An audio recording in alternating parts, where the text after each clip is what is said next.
Hey guys, tonight we're diving headfirst into the velvet-draped, marble-statued, deeply questionable universe of Victorian fixations. The sole historical era where someone could stay awake worrying about table legs being overly provocative and where individuals genuinely thought their ferns were scheming against them. If you believe today's fads are strange, just hold on until you discover what Victorians deemed perfectly normal. So before you get settled, take a second to like and subscribe, but only if you genuinely appreciate what I create here. Drop a comment telling me where you're tuning in from and what hour it is for you. Now lower the lights, turn on a fan for that ambient sound, and get as cozy as you possibly can. But let's stop for a moment. Why did Victorians conduct funerals for goldfish? And were those coffins actually lined with velvet? Did individuals really teach parrots to quote Bible passages just to one-up their neighbours?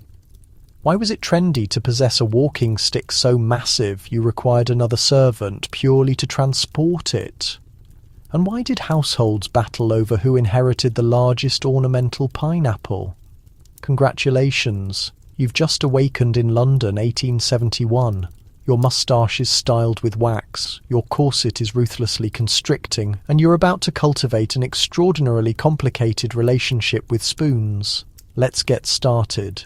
You wake in a bedroom that reeks faintly of coal smoke and lavender essence, with daylight attempting and failing to penetrate through the filth on the window. Before you even shift, you must execute the sacred ceremony of selecting which undergarments of 12 layers to don first. You exhale, yearning for the ease of sweatpants, but there's no opportunity for sentimentality or elastic waistbands. Victorian existence waits for nobody, especially not you. Instead, you are met by the housemaid, who glides into the chamber with a courtesy so precise it could carve bread, meticulously arranging your linen, chemise, and woolen drawers. If you belong to a particular class, another person will clothe you. If you're middle class, you get to grapple with the planet's most elaborate clothing mountain all by yourself. Imagine a morning yoga routine except with more ties, more fastenings, and significantly less mobility. Chemise. This is accompanied by the notorious corset, a device of moderate suffering engineered to squeeze your waist into a configuration that only appears in fashion journals and medical volumes on organ compression. If you're feeling daring, you pull the laces until you detect your ribs courteously objecting. Extra credit if you succeed in breathing fully or leaning forward without losing consciousness. Next arrives the petticoat, or, if you're truly dedicated to accuracy, 3 or 4 of them, because evidently the aim is to look like an aggressively decorated cake.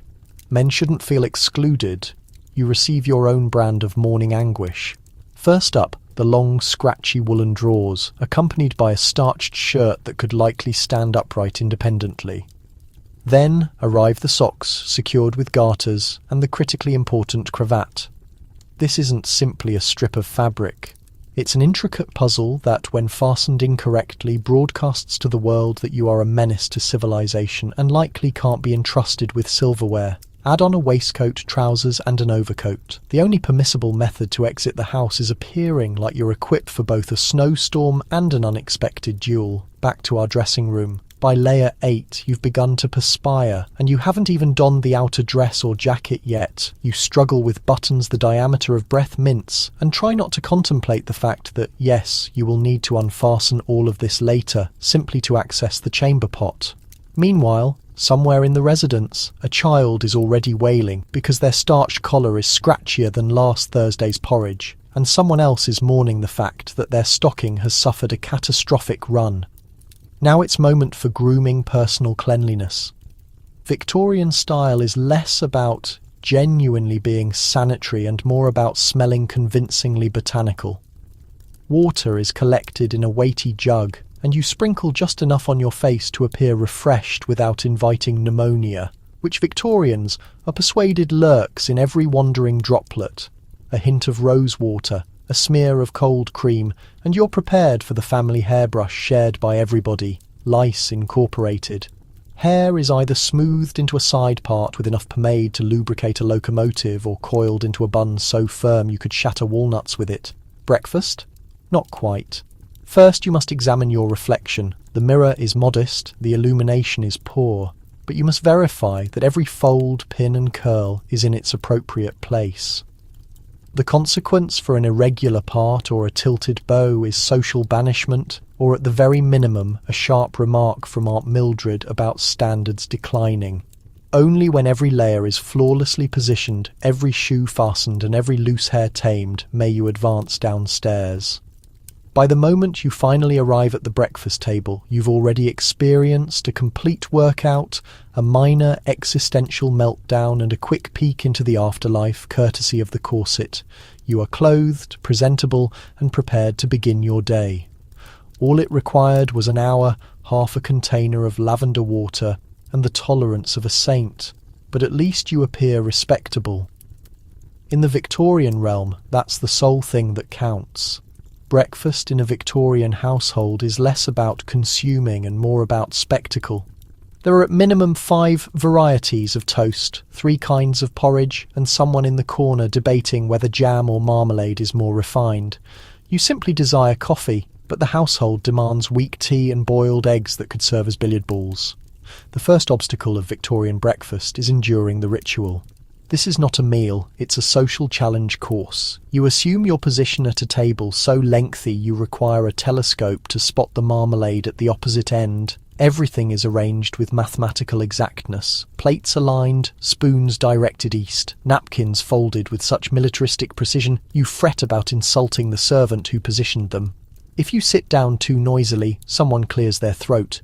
If you spread butter on your toast improperly, someone gasps as if you've just declared a scheme to topple the monarchy. Let's discuss choices.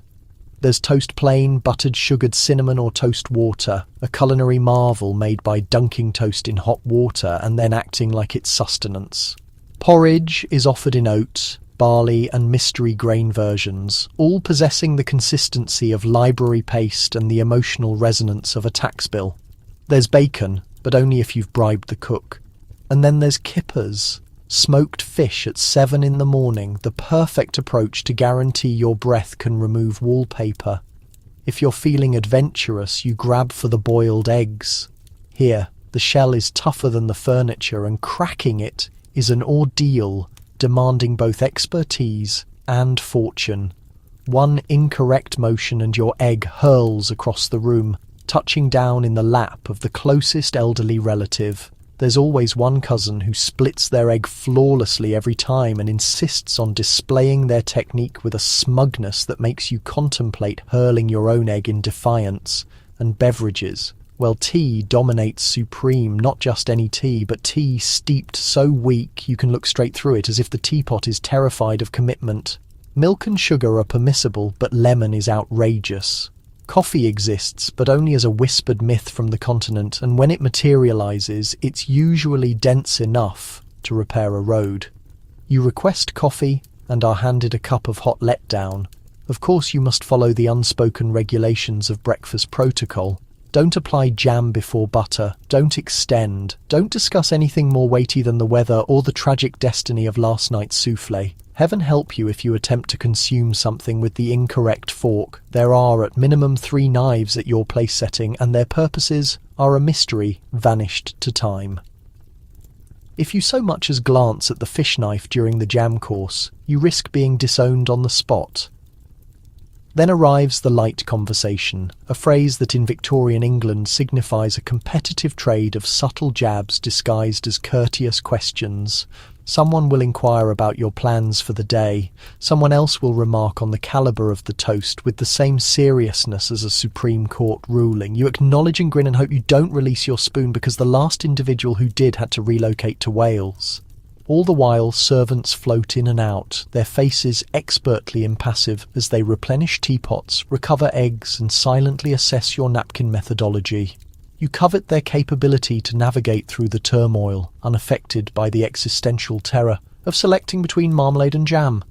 By the conclusion of the meal, you have ingested 2 bites of everything, 6 distinct forms of bread, and enough tea to launch a small canoe. You are not satisfied, but you are drained. You stand carefully, grateful you survived another Victorian breakfast without controversy, salmonella, or open uprising. But take courage. tomorrow you get to repeat it all again. And perhaps, just perhaps, you'll finally determine what the third fork is for. Victorians are utterly obsessed with being sanitary, but only in the hypothetical sense. Bathing is viewed as vaguely improper, and water is deemed hazardous unless it's been boiled into oblivion. You consider a shower, but the housemaid just collapses in horror. Cleanliness, to the Victorian consciousness, is not so much about soap and water as it is about moral character. The upper class speaks in worshipful tones about purity, but they mostly intend the purity of your integrity, not your armpits. Filth, after all, is believed to be next to sinfulness, but actually eliminating filth is an act loaded with social peril. You'd assume these people invented the notion of bathing, but really they've perfected the craft of evading it with spectacular ingenuity. Let's discuss the bath itself. The grand family tub is transported into the drawing room once a week for a ceremonial cleansing, often on Saturday nights, possibly to rinse away the moral corruption of Sunday's roast beef. The water is laboriously retrieved and heated, dumped into a tub that seeps by the third bucket. If you're first in queue, congratulations! You have about 4 inches of lukewarm, cloudy water all to yourself.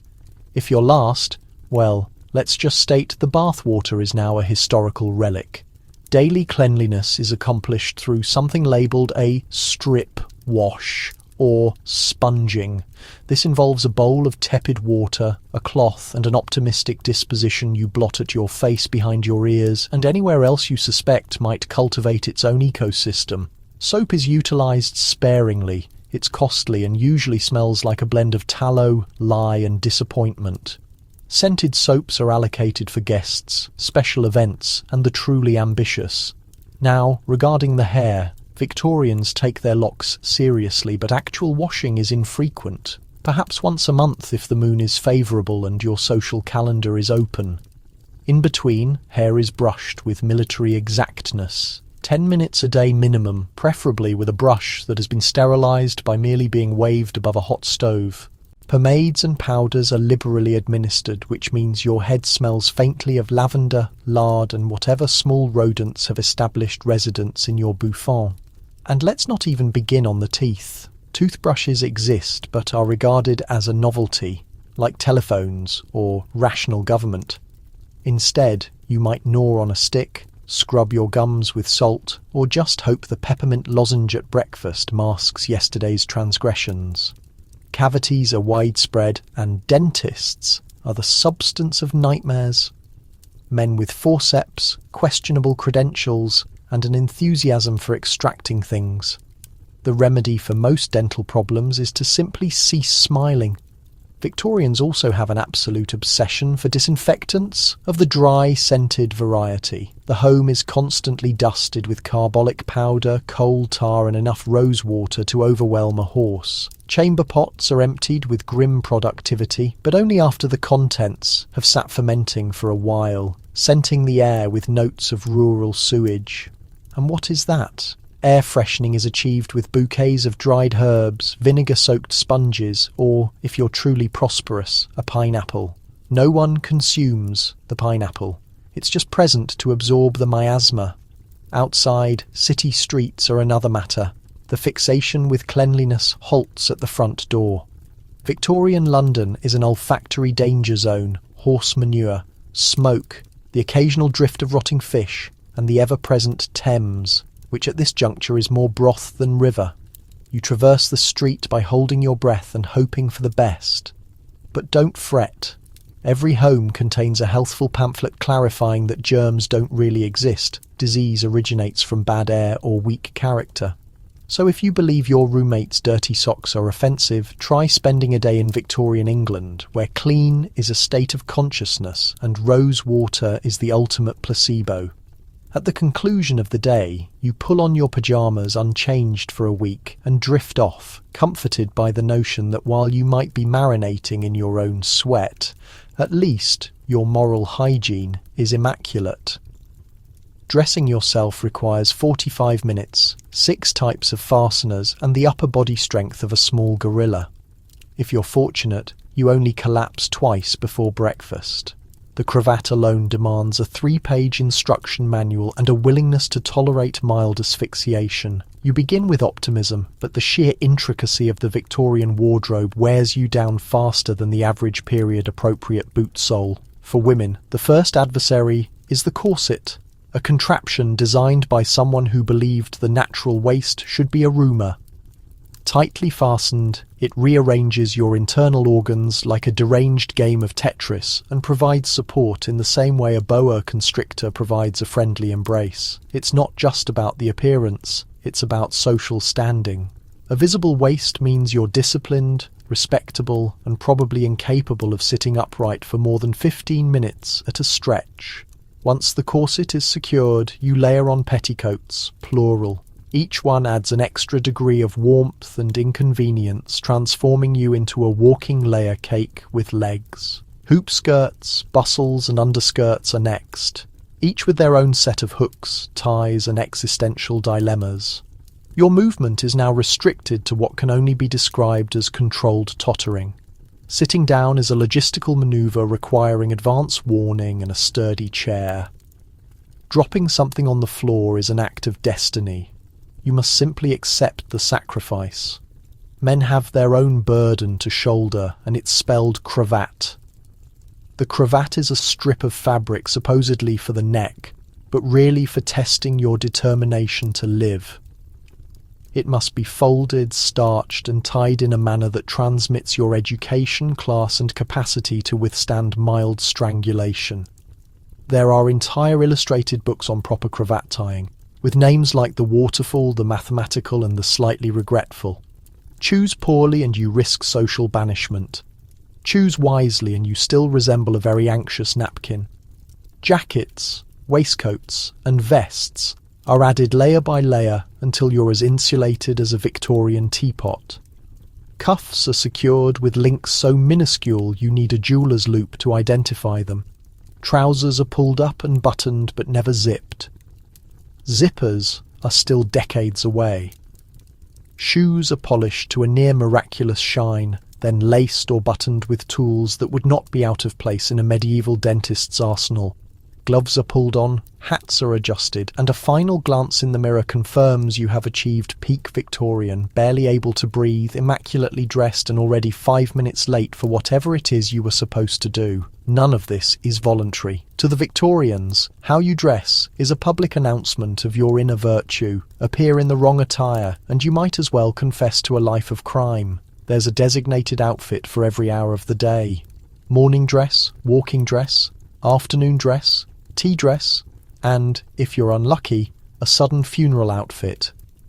The regulations are arcane and change faster than fashion magazines can keep up.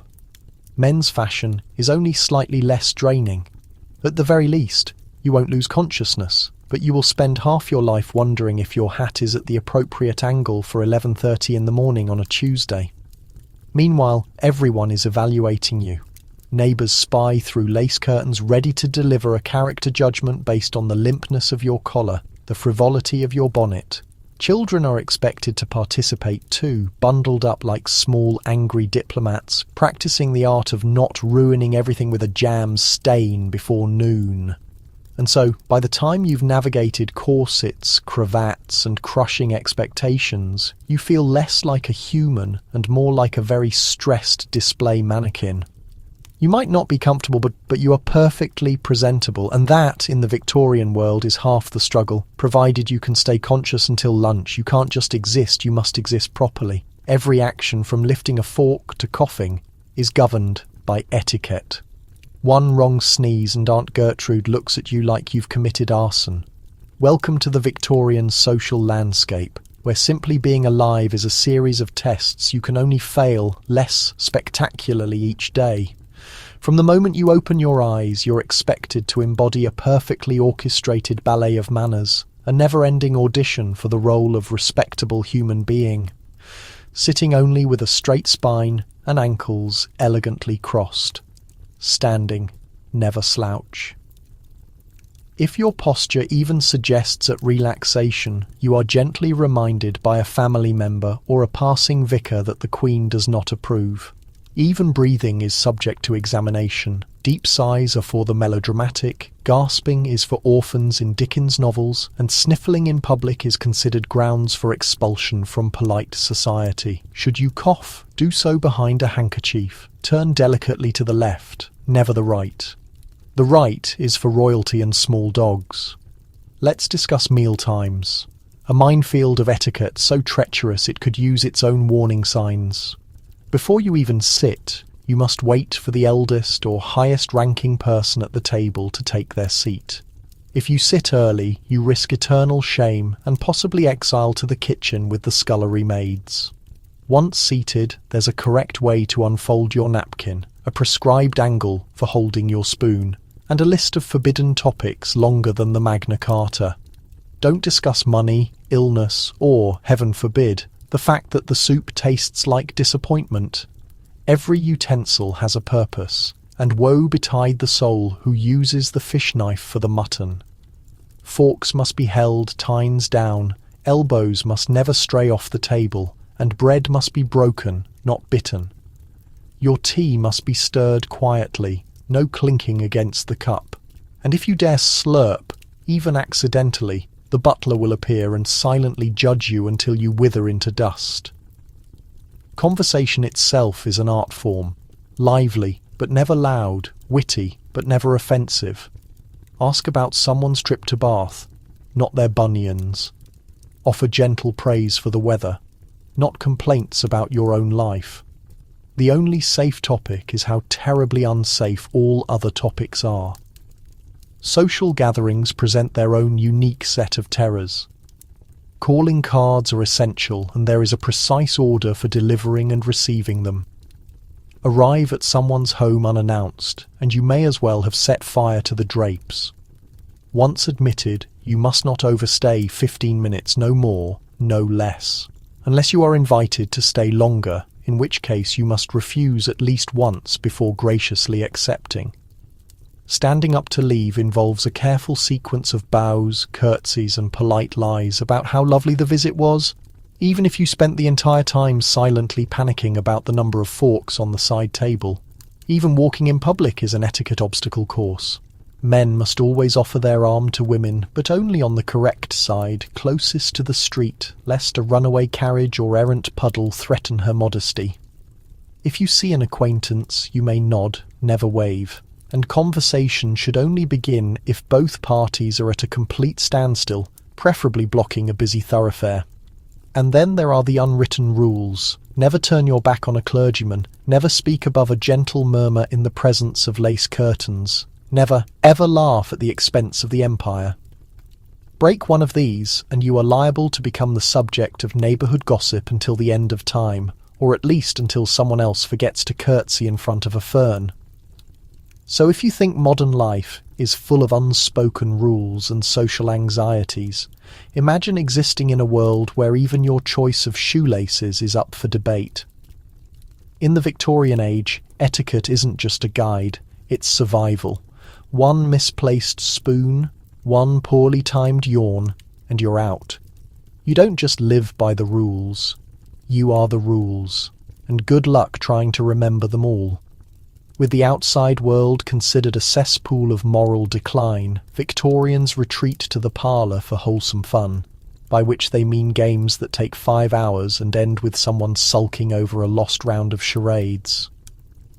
The Victorian parlour is a battlefield disguised as a drawing room. Your weapons, wordplay, bluffing, and the iron-clad ability to feign enthusiasm for a game of consequences that's already entered its 3rd hour.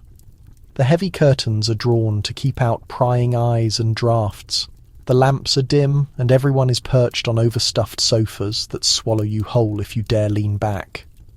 Welcome to the evening's entertainment, a relentless marathon of competitive lounging. The evening begins with a polite invitation. Would anyone care for a round of the minister's cat? Someone always says yes, and suddenly you're caught in a cutthroat alphabetical battle where adjectives fly like shrapnel. The minister's cat is an affectionate cat, you intone, hoping you'll survive until it's time for zany. Next comes charades, but not the kind you played as a kid. No, This is Victorian charades, which involves at least 3 acts, 6 obscure literary references, and a rule book longer than the Old Testament. One poor guest is forced to mime Marmion by Sir Walter Scott, while everyone else guesses things like ostrich and gout. As the night wears on, the parlour heats up, literally and figuratively. Someone suggests blind man's buff, which is Victorian for let's break something valuable. In a dark room, you tie a scarf over your eyes and are spun around until your sense of direction, dignity, and personal space are all but lost. The result is a chaotic symphony of shrieks, awkward collisions, and at least one broken vase. No matter the outcome, someone ends up sprawled across the ottoman, giggling in a way the Queen would definitely not approve of. Board games are next. The game of life. Not that one, the original, where the objective is to marry well and avoid debtors, prison, or snakes and ladders, which subtly teaches children that fate is a series of arbitrary punishments and minor rewards. Competitive card games, especially whist and cribbage, draw in the more tactical family members, though you'll soon discover that Victorian card games have more regulations than international shipping codes. The entertainment doesn't end with games. No Victorian night is truly finished without a performance. This is your moment to stand awkwardly and deliver poetry, quote Shakespeare, or, if you're feeling daring, attempt an accent from some distant land, typically Cornwall. Everyone listens courteously, nodding as if to acknowledge, ah yes, the Merchant of Venice as interpreted by someone with performance anxiety and a slight cold. How delightful! The less lucky are obligated to play the piano, squeezing out green sleeves, while the family parrot shrieks along in a discordant key. But parlour games aren't for the timid. Cheating runs wild, though always executed with a grin. If you dare accuse Uncle Harold of hiding a card, prepare yourself for a sermon on the deterioration of British values. Tensions rise, partnerships develop, and rivalries are created. The smallest children are deployed as pieces in adult strategies, bribed with candied orange peel to change sides at crucial moments. After multiple hours, the room is littered with game pieces, playing cards, and the shredded remnants of everyone's sanity. There is inevitably one family member, typically Aunt Ethel, who hasn't won a single game but demands a rematch. At this stage, you would happily escape to the outside world and confront moral deterioration just for some oxygen. The parlour eventually settles, the games are stored away, and you're left contemplating the genuine nature of innocent entertainment. If competitive lounging has revealed anything, it's that the only thing more hazardous than Victorian society is Victorian charades. But at least you endured the evening with your standing mostly preserved and only a vague suspicion that you've just surrendered 5 hours of your existence to the world's most draining game night. You can't navigate a Victorian living room without stumbling over a potted fern. Possessing exotic houseplants is the pinnacle of fashion, and people genuinely think talking to their aspidistra will enhance its moral fibre. Welcome to the verdant and flourishing world of Victorian indoor horticulture, where maintaining a jungle in your parlour is viewed as a status symbol and a spiritual obligation. Your morning begins not with a relaxed cup of tea, but with evading the begonia brigade, as you try to cross the drawing room without trampling a rare philodendron.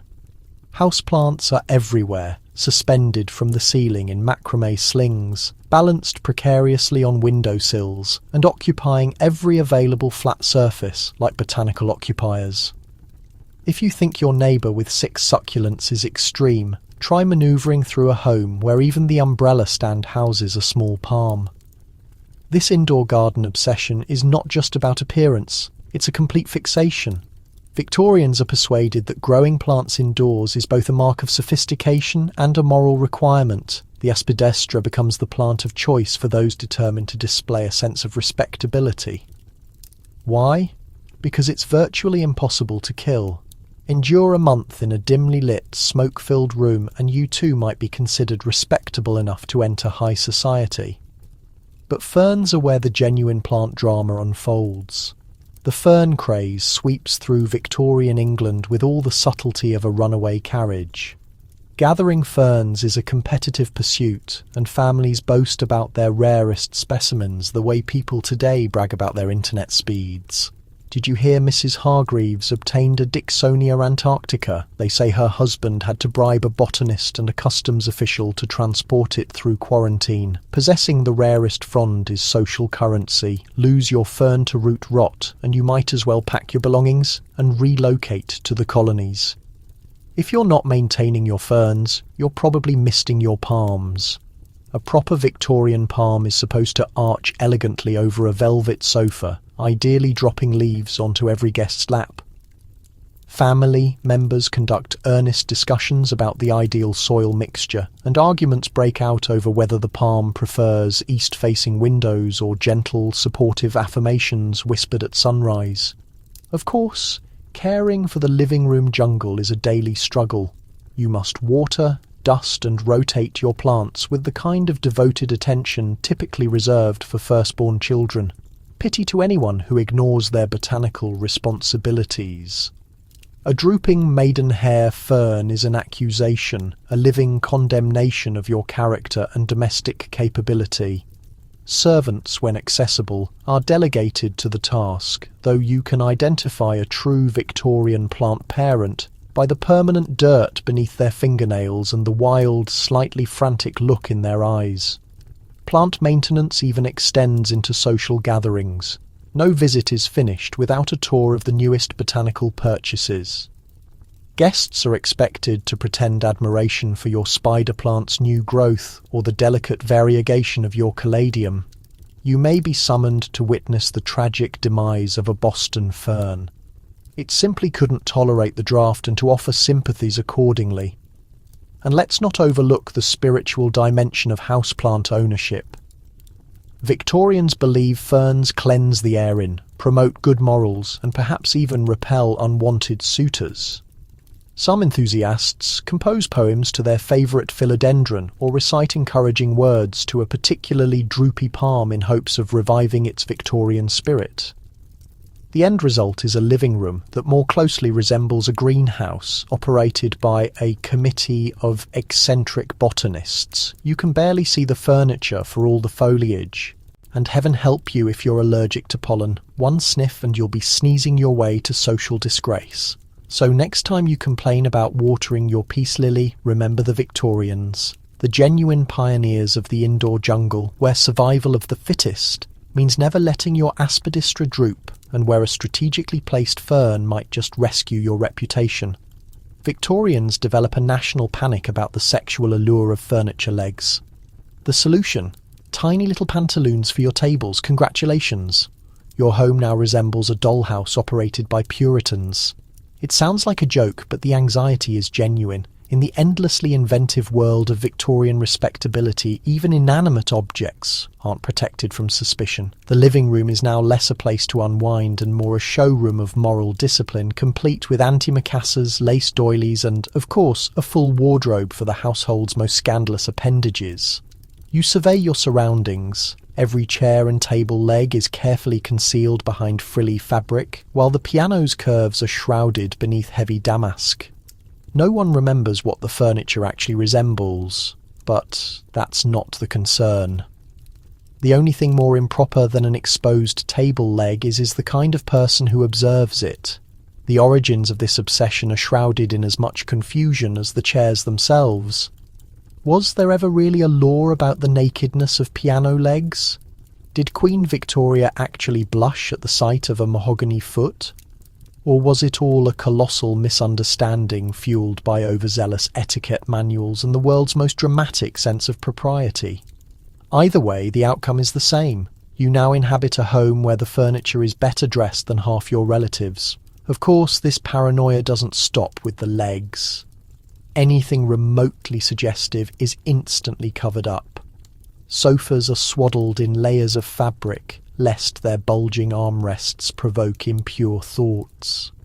Fireplaces are masked by elaborate screens designed to shield innocent eyes from the sight of glowing coals. Surely the gateway to moral collapse. even the humble footstool must be draped in a curtain of decency, lest the family cat's paws be tempted to scandal. Daily life becomes a careful dance around all these shrouded objects. You trip over chair pantaloons on your way to breakfast. Your attempt to play the piano turns into a wrestling match with its modesty slip. Should you dare to lift the cover, be prepared for gasps and the immediate deployment of more fabric by the ever-vigilant housemaid. Guests who forget themselves and accidentally brush against an uncovered furniture leg are expected to apologise profusely and perhaps even consider leaving the country. There is inevitably an entire industry dedicated to furnishing the furniture. Magazines feature the latest trends in chair coverings, from crisp linen to embroidered velvet. Hostesses compete to see whose ottoman wears the most elaborate outfit, and dinner parties are punctuated by admiring remarks about the tasteful restraint of someone's settee bloomers. The poor carpenter, once the unsung hero of the parlour, is now overshadowed by the seamstress, whose frills and ruffles are the real status symbols of the age. Of course, the children have a different perspective on all this. They sneak around lifting chair skirts and giggling, convinced that beneath each cover lies a world of forbidden wonder. The dog finds the whole affair baffling but enjoys the new hiding spots. And the family cat, naturally, is undeterred, occasionally peeking out from beneath a petticoated side table, the only creature in the house truly immune to Victorian shame. As the day wears on, you realise that the real reason for all this covering up isn't morality, it's anxiety. In a world changing faster than anyone can handle, the Victorians find comfort in controlling what they can: appearances, rituals, and the decency of their interior decor. If life outside is chaotic, at least the furniture legs are safely swaddled at home. So next time you glance at a naked table leg and feel nothing, spare a thought for the Victorians. For them, the battle for civilization started at home, armed with fabric fasteners and a strong sense of the absurd. And remember, nothing says virtue like a house full of chairs wearing bloomers. Victorians treat mourning like the Olympics. There are strict rules about what to wear, how much you can cry, and whether your jewellery contains enough of someone's hair to be considered tasteful.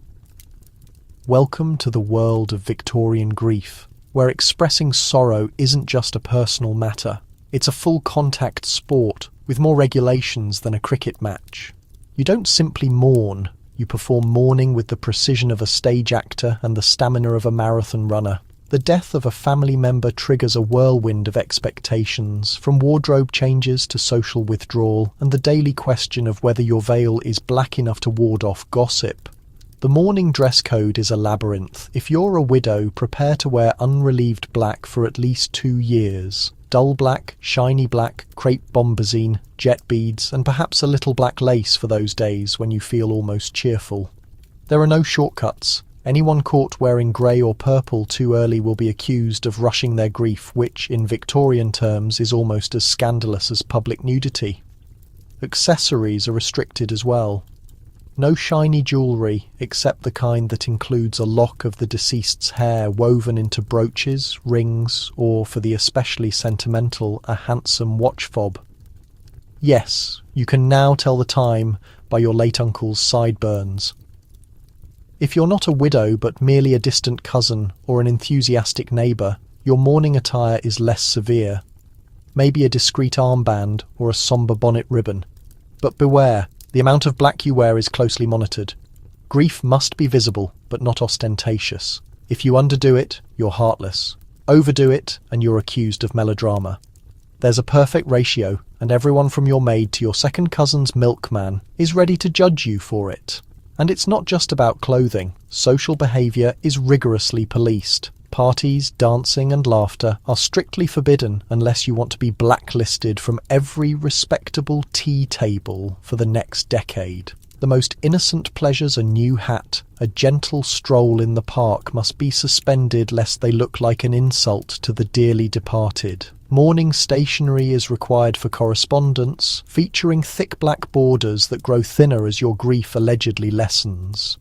You must write sorrowful notes of thanks for every casserole or floral tribute, using only the most melancholic ink. Then comes the ritual of calling.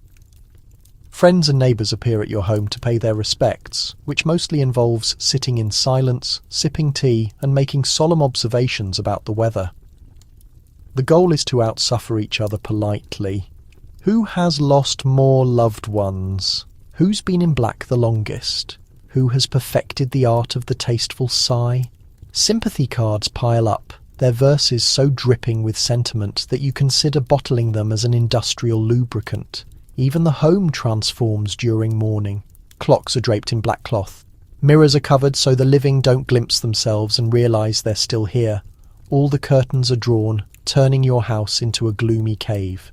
You avoid sunlight parties, and if you can manage it, happiness. The only break comes on the day you're officially allowed to switch from deep mourning to half mourning. Out comes the lavender trim and a sigh of relief as if you've finally finished a particularly grueling fitness challenge.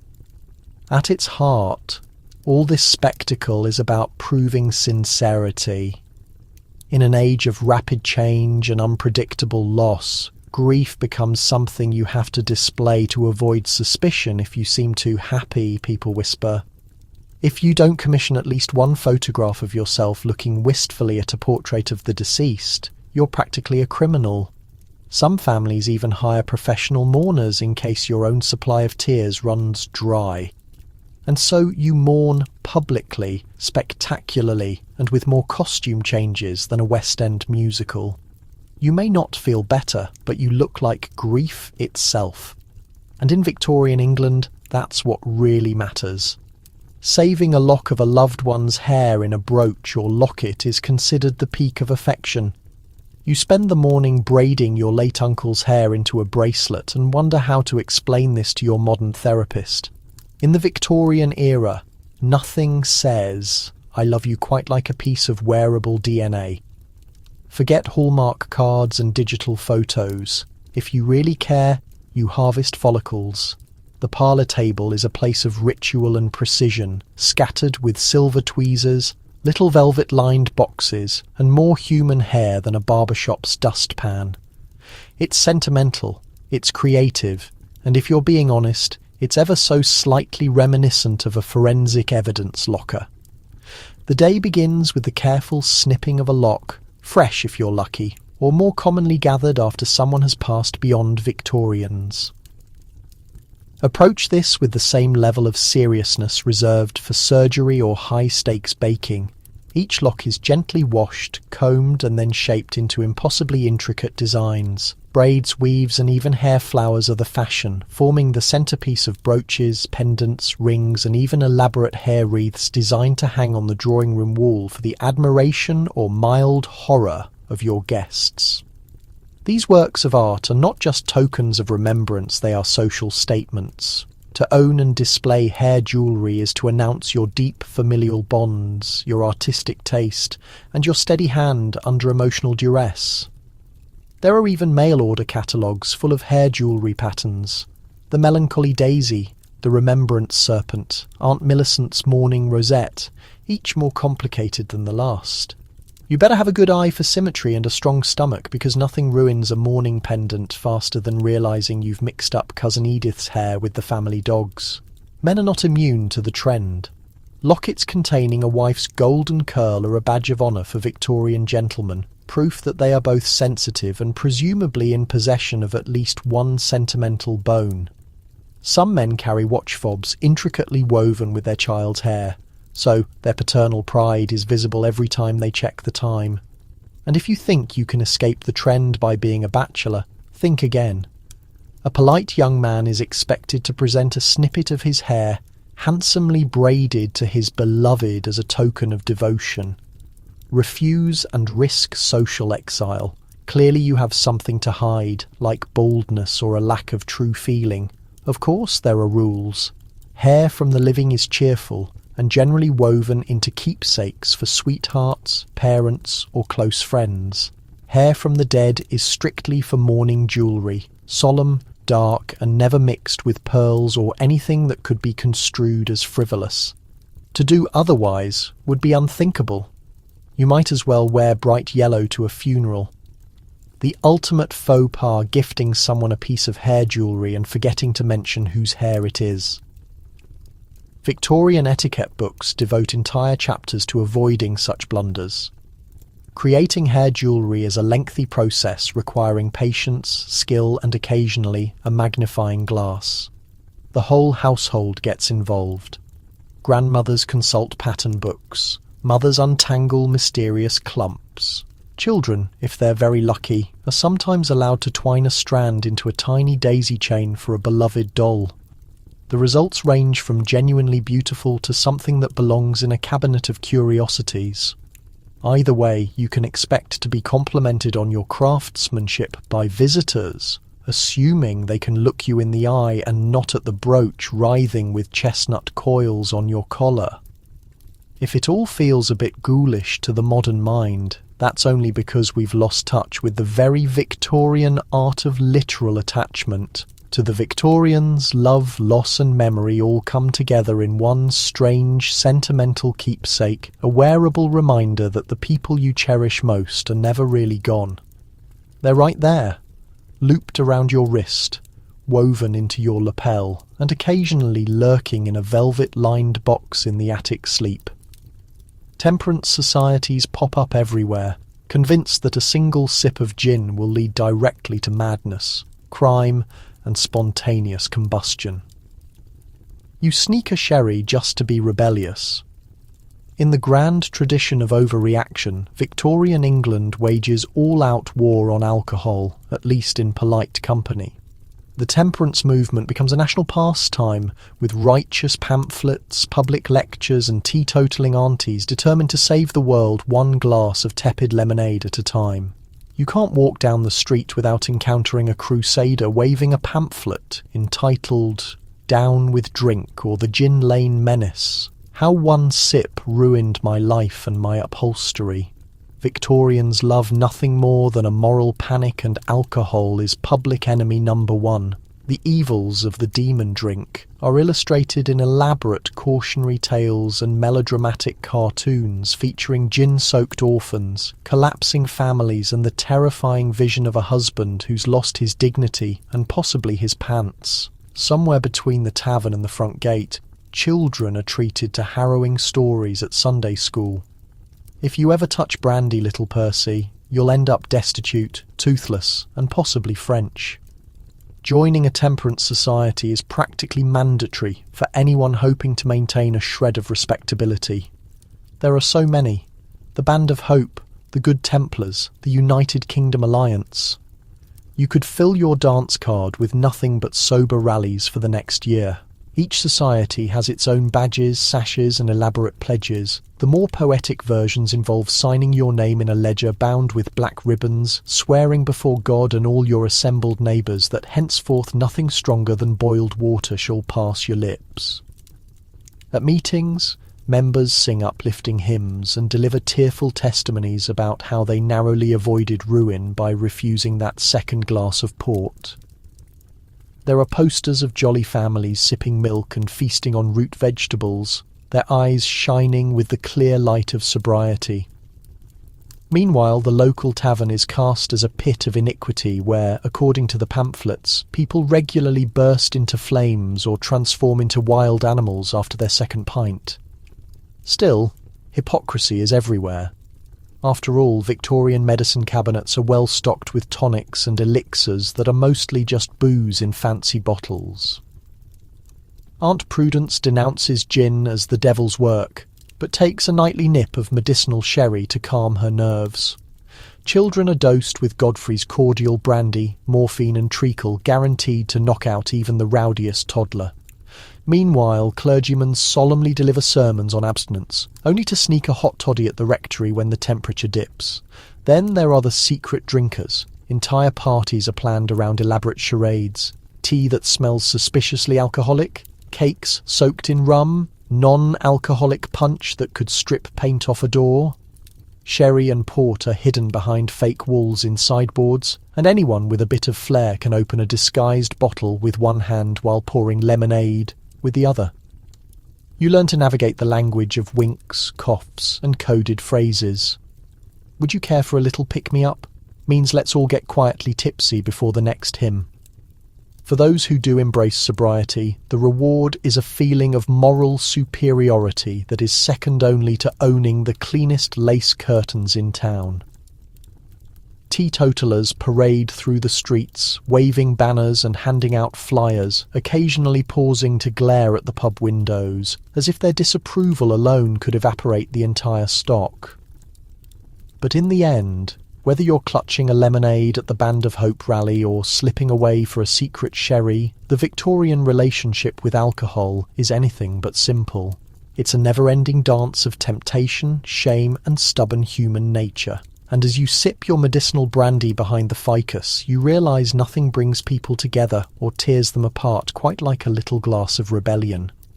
In a world obsessed with saying no, dinner is a minefield of questionable delicacies, gelatinous moulds, boiled calves, heads and pies containing ingredients best left unmentioned. Every dish promises either ecstasy or a lifelong phobia of aspic. If you think modern food trends are confusing, you haven't survived a Victorian banquet. The dinner table is a dizzying spectacle of culinary ambition and mild food-based terror. Forget avocado toast and gluten-free brownies. Victorians are obsessed with dishes that wobble, stare back or attempt to escape the plate. Aspic, the crown jewel of Victorian cuisine, haunts every meal. This is not your grandmother's Jell-O salad. It's a flavourful, meat-based gelatin, clear and unsettling, trapping everything from root vegetables to unlucky pieces of seafood. The aim is to wow dinner guests with a glistening tower of Chicago-style galantine, even when the taste delivers nothing but letdown. Bound by nervousness and gelatin, you steel yourself as the opening dish materializes, a bowl of mock turtle soup offering the excitement of exotic reptilian cuisine minus the hassle of genuine turtles. The hidden ingredient, beef brains and veal head, cooked until tender, then enriched and masked with Madeira and boiled eggs.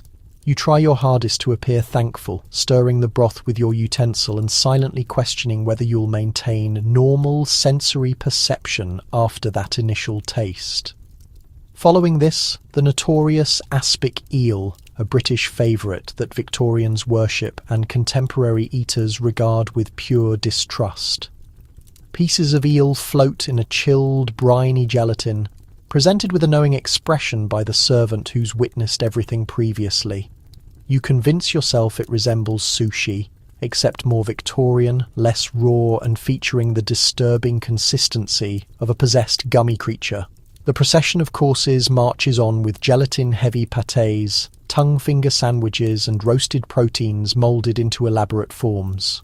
Certain preparations like braised beef or reformed lamb chops prove genuinely tasty, succulent, aromatic and generously spiced. Others demand careful navigation. You encounter a pastry that might reasonably hold anything from squab to swine wrapped in pastry, tough enough to deflect ammunition. Victorian chefs excel at concealment. What looks like a fruit dessert might suddenly expose itself as a hearty shock featuring organ meats. Garden vegetables don't escape the imaginative handling. Root vegetables and legumes get meticulously positioned in balanced arrangements and then, without fail, confined in aspic. Broccoli relative gets blanketed with cream sauce. Tubers get carved into waterfowl. And every vegetable suitable for preserving, filling, or cooking past identification definitely will be. With any fortune, you'll discover some bread, stiff, dense, and crafted from grain that witnessed better times before the Crimean conflict. No dinner feels whole without at least one puzzling dish. Introducing the blancmange, a wobbling ivory shape of dairy, sweetener and starch enhanced with almond, and the unmistakable note of kitchen disappointment. Or maybe you're presented calves' foot gelatin, treasured as both sweet course and wellness remedy, depending on which relative holds court at the dining table. For the daring or careless, there's consistently a variety of Victorian composed dishes. Not the crisp greens variety, but a chaos of chilled proteins, seafood and produce, all combined in a liberal amount of mayonnaise and overconfidence. During the dinner, your table companions dissect every morsel with the seriousness of competition evaluators. Praise gets distributed for the transparency of the gelatin or the courage of the tongue terrine. The dialogue stays peppered with formulas, rumours, and the newest controversy surrounding somebody's layered dessert. When everything concludes, you stumble away from the spread, simultaneously amazed and confused by Victorian food extravagance. You've navigated a danger zone of aspic seafood and enigmatic pastry. You might never regard gelatin identically afterward, but you can claim you feasted like a Victorian, unsteady, mildly shocked, and prepared for an extended reflective stroll. Victorians organised gatherings to slide their palms across one another's craniums and proclaim existence-altering revelations based on skull protrusions. You acknowledge courteously as somebody pronounces you possess a lawbreaker's forehead. It's weekend evening and you're avoiding the tavern. You're positioned on a patterned seat drinking lukewarm citrus beverage, anticipating your opportunity to get your head examined by a local with doubtful qualifications and remarkably frigid fingers. Welcome to the phrenology gathering, the trendiest pseudo-intellectual fascination of the Victorian period and the sole social occasion where cranium dimensions matter more than governance or atmospheric conditions. The theory goes your character, strengths, weaknesses and partnership compatibility all get charted on your skull's exterior, small protrusions near your ears, evidence of hidden brilliance, a noticeable elevation at the apex, natural commander or potentially natural rebel. There's a complete geography of cranial territories, each supposedly controlling everything from instrumental talent to your inclination to pilfer cookies when others aren't watching. This isn't a confidential matter. In authentic Victorian fashion, phrenology becomes audience entertainment. Everyone clusters nearby, excited to discover if Uncle Percy's obstinacy stems from an enlarged possessiveness bulge or simply excessive boiled meat.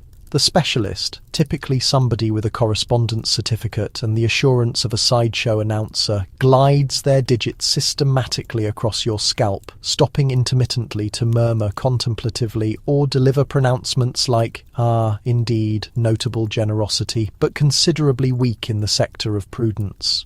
You likely struggle at train intersections.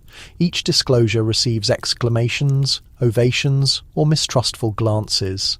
Attendees contrast discoveries. My determination scores astronomically. Evidently I'm deficient in confidence, but compensate through an abnormally substantial affection organ.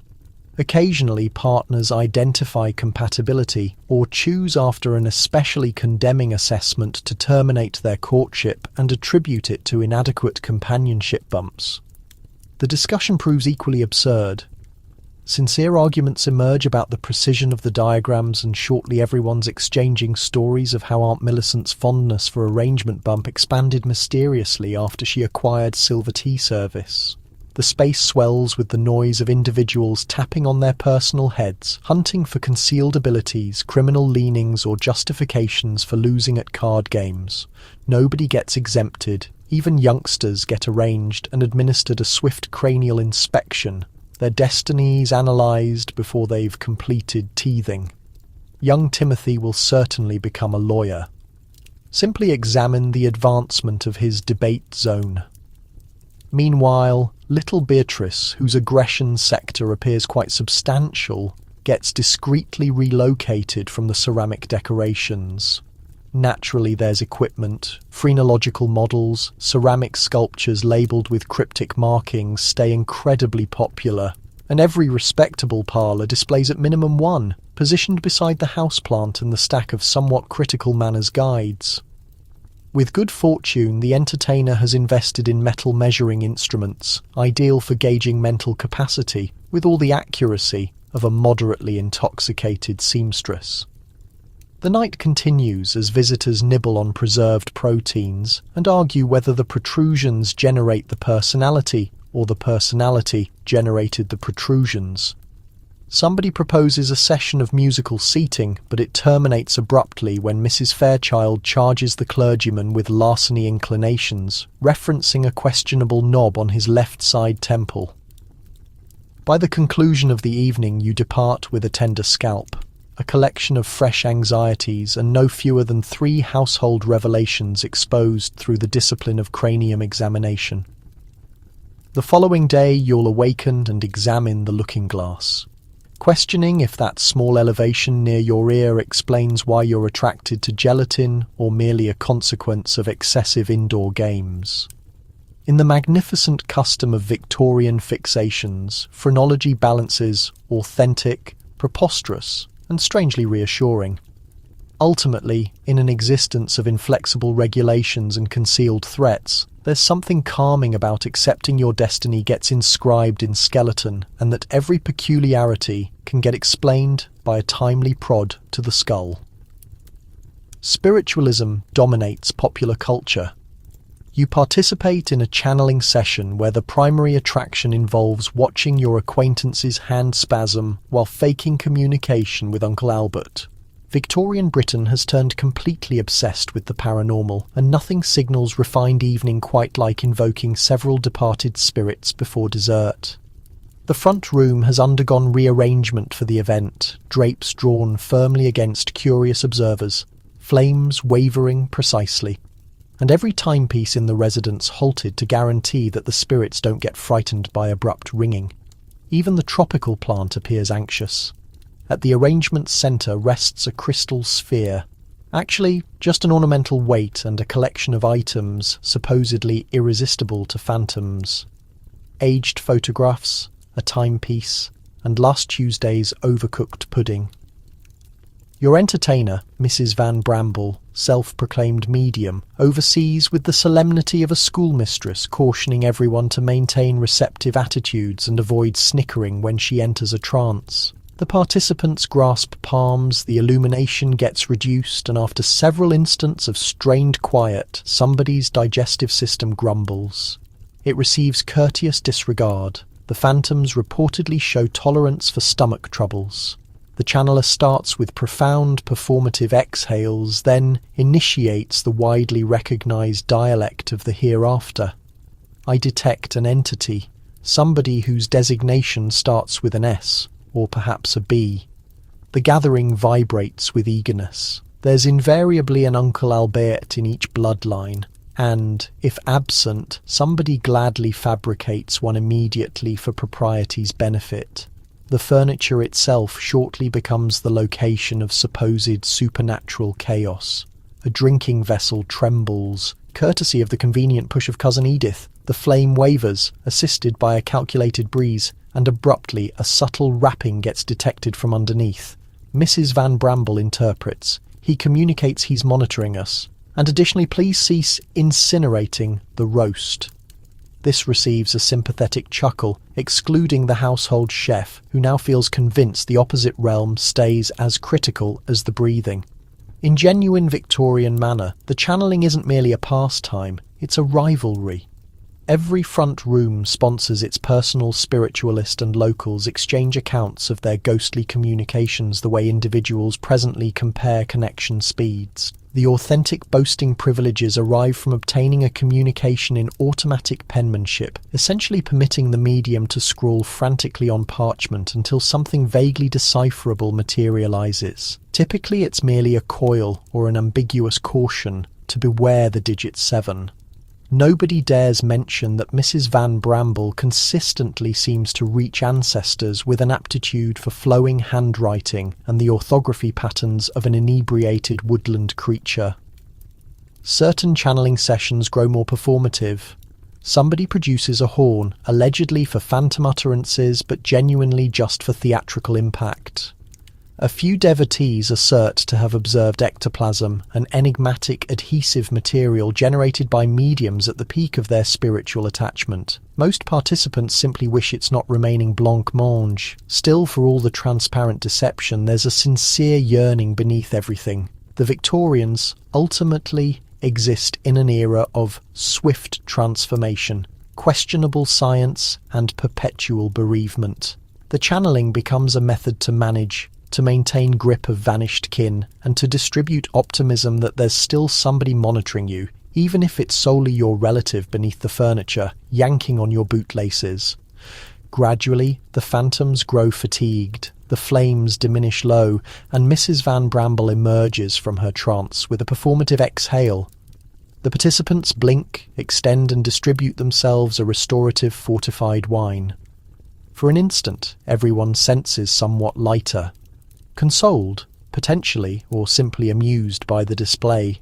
Beyond, the darkness stays black and frigid, but within the chamber glows with distributed narratives, apprehensive amusement, and the prospect, just conceivably, of something past the veil. You travel homeward, contemplating the communication you obtained from Uncle Albert that you ought to hydrate your plants and shun preserved eels. Ultimately, Victorian channeling sessions focus less on conversing with the deceased and more on making the breathing sense somewhat less isolated, one performative hand spasm at a time. Victorians compose correspondence continuously, numerous daily if required. Abandoned texts.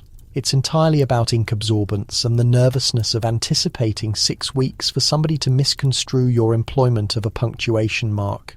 Correspondence composition isn't merely a pastime, it's the foundation of Victorian communal existence, the period's response to sharing images, scrolling anxiously and obsessively refreshing your correspondence all simultaneously. Every area in the residence seems to accommodate a blotter, an ink container, and a pile of impressively monogrammed paper. There's a writing instrument for each situation and a rigid protocol for everything, from honourable gentlemen to the spirit-crushing agony of selecting the suitable conclusion. Yours truthfully, or with apologetic respect. Each term must get considered as meticulously as if you're composing a diplomatic agreement or suggesting matrimony, occasionally both simultaneously. You invest your dawn creating a gratitude message for the preserve jar obtained last Tuesday. By midday, you're partially through a meticulously phrased correspondence to your relative in Bath concerning the climate, a shared acquaintance's outrageous headwear, and the urgent matter of whether the recent postal carrier can get entrusted with your confidences. You reconsider each descriptive term is wonderful, excessively bold. Will appealing get misinterpreted as mockery? You comprehend that in Victorian Britain, even your marks constitute basis for communal assessment. The complete household participates, offspring master penmanship before they can secure their personal footwear. The typical 10-year-old script resembles it belongs on a monarchical decree. Attendants transport, retrieve and sometimes monitor the correspondence, acutely conscious that a solitary displaced envelope might initiate a multi-region controversy. Correspondence openers get wielded with equivalent expectation as a contemporary alert chime, and the observation of the mail carrier approaching the dwelling causes authentic enthusiasm. He could equally be transporting the outcomes of a nationwide ballot or an enigmatic delivery package. The mail infrastructure itself constitutes the wonder of the period, with numerous distributions per day in significant municipalities. You can dispatch a correspondence in the dawn and possess a response by midday, a Victorian edition of messaging, solely with increased stamps and reduced possibility of inadvertently transmitting a self-portrait. Certain enthusiasts elevate matters to extremes, monitoring the travels of their correspondence by cancellation mark and hue, encoding reactions according to priority, sentimental pitch and ink, shade blue ink for companionship, black ink for bereavement, and green ink for cryptic attractions. It's communal indication, but with increased smears. Correspondence composition constitutes a communal exhibition as well as a confidential fixation. You showcase especially refined correspondence on the mantelpiece for callers to appreciate. Companions and kin get anticipated to remark on your beautiful script and your selection in wax stamps, even as they discreetly assess your employment of descriptive terms.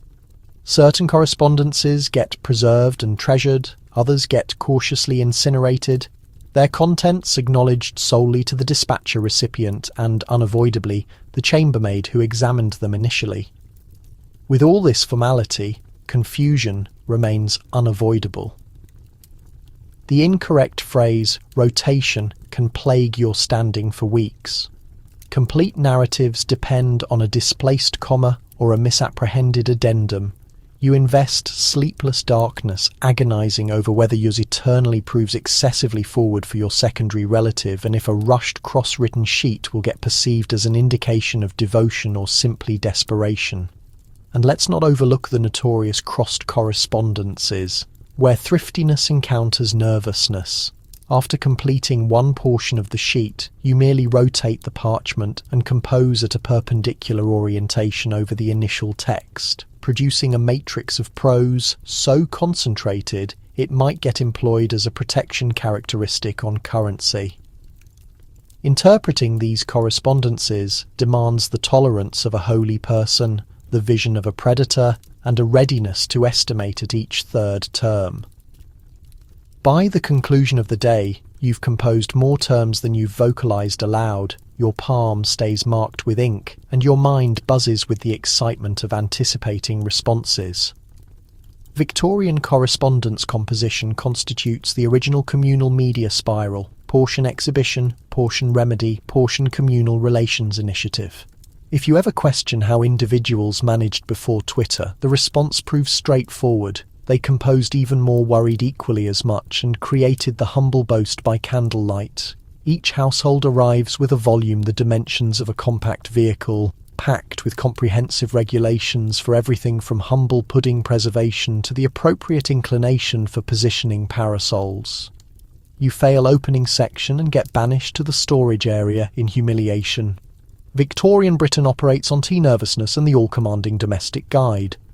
This colossal publication proves both scripture and dictator, pledging to convert any middle-tier residence into an example of morality, refinement, and crushing residential remorse.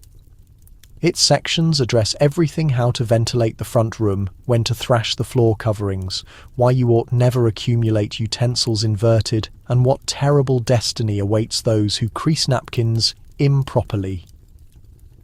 Abandon atmosphere. Arrangement and flawlessness constitute the sole acceptable environment. Your dawn commences with a relaxed examination at Section 3, the administration of seasonings. Were you aware mustard must never occupy a platform with vinegar? Now you understand, and you're already apprehensive. You attempt to recall if you buffed the door fixtures clockwise or counterclockwise. The volume maintains perspectives about this, and neglect to adhere might signify communal devastation or minimally a forcefully phrased message from Aunt Millicent. The guide proves unyielding. It directs you on everything from the exact quantity of chunks in the sweetener container to the ideal recurrence for drapery cleansing, bi-weekly minimum. Unless you desire to get confused for an uncivilized person, there exist illustrations displaying the appropriate deployment of antimacassars. Did you position the front room seating at a 37-degree inclination confronting the hearth but not sufficiently proximate as to stimulate drowsiness? You'd better wish so, or risk callers murmuring about your negligent criteria. But it's not merely furniture positioning and pudding protocol. The guide additionally addresses how to supervise your personnel, or if you're deficient personnel, how to accomplish all the labour yourself while maintaining the pretense you possess personnel. It's astonishing anyone accomplished anything, what with the perpetual requirement to reference the volume, generate catalogues, organise catalogues of catalogues, and reprimand yourself for being 2 days delayed on the culinary calendar. Complete afternoons disappear in a state of dusting timetables and hypotheticals. Is your copper vessel buffed? Are the silver teaspoons preserved? Handle upward. Is the household feline adequately distant, as the volume suggests for creatures of distinction? Naturally, there exist directions for communal crises. What to accomplish if the clergyman materialises unscheduled, how to accommodate a caller who transports their personal pickle utensil, how to courteously expel somebody who articulates scone with an extended O. Each emergency gets addressed excluding the circumstance where you inadvertently release the guide on your personal extremity and must hobble around wishing nobody detects your unsightly movement. The remorse proves endless. The guide stays saturated with cautions about negligence, slovenliness, and the advancing malaise of ethical deterioration. You examine at your moderately crooked entrance mat and get overwhelmed with humiliation. There exists even a diagram for offspring's dining conduct by maturity, which primarily constitutes a documentation of how frequently small individuals can frustrate you with their jelly-covered faces and their inability to value the napkin sculpture. You rehearsed for 60 minutes. By dusk, you've examined the guide for pudding, pudding substitutes, pudding crises, and the spiritual threats of overindulgence in blancmange. Drained, you descend on the reclining sofa, guaranteeing it's at the appropriate inclination, and attempt not to contemplate the 15-item inventory for withdrawing gracefully.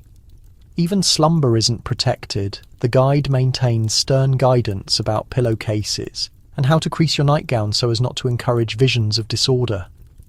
In reality, nobody can measure to the guide, not even the guide's creators, who likely napped on rumpled linens and occasionally maintained their parasols at an 18-degree inclination.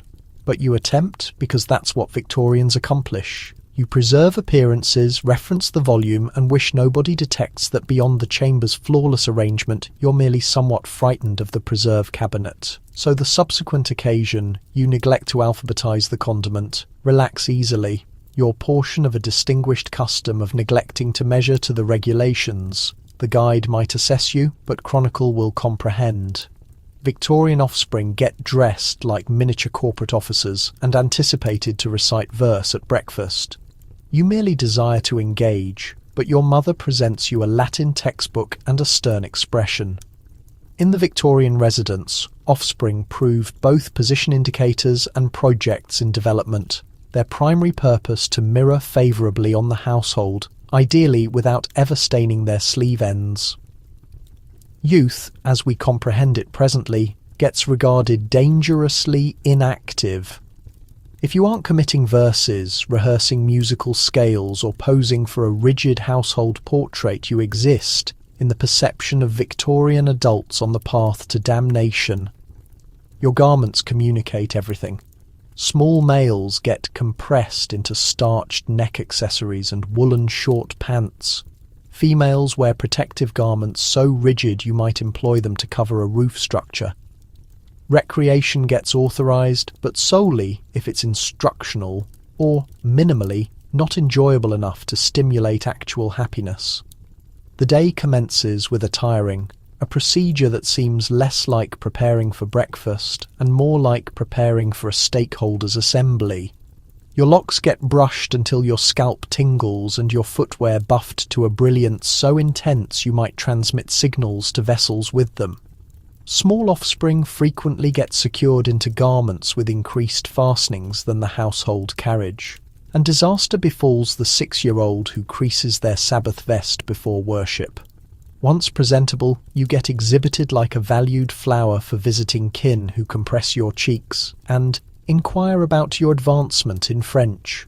Breakfast constitutes a display. It proves inadequate to consume your porridge in quiet.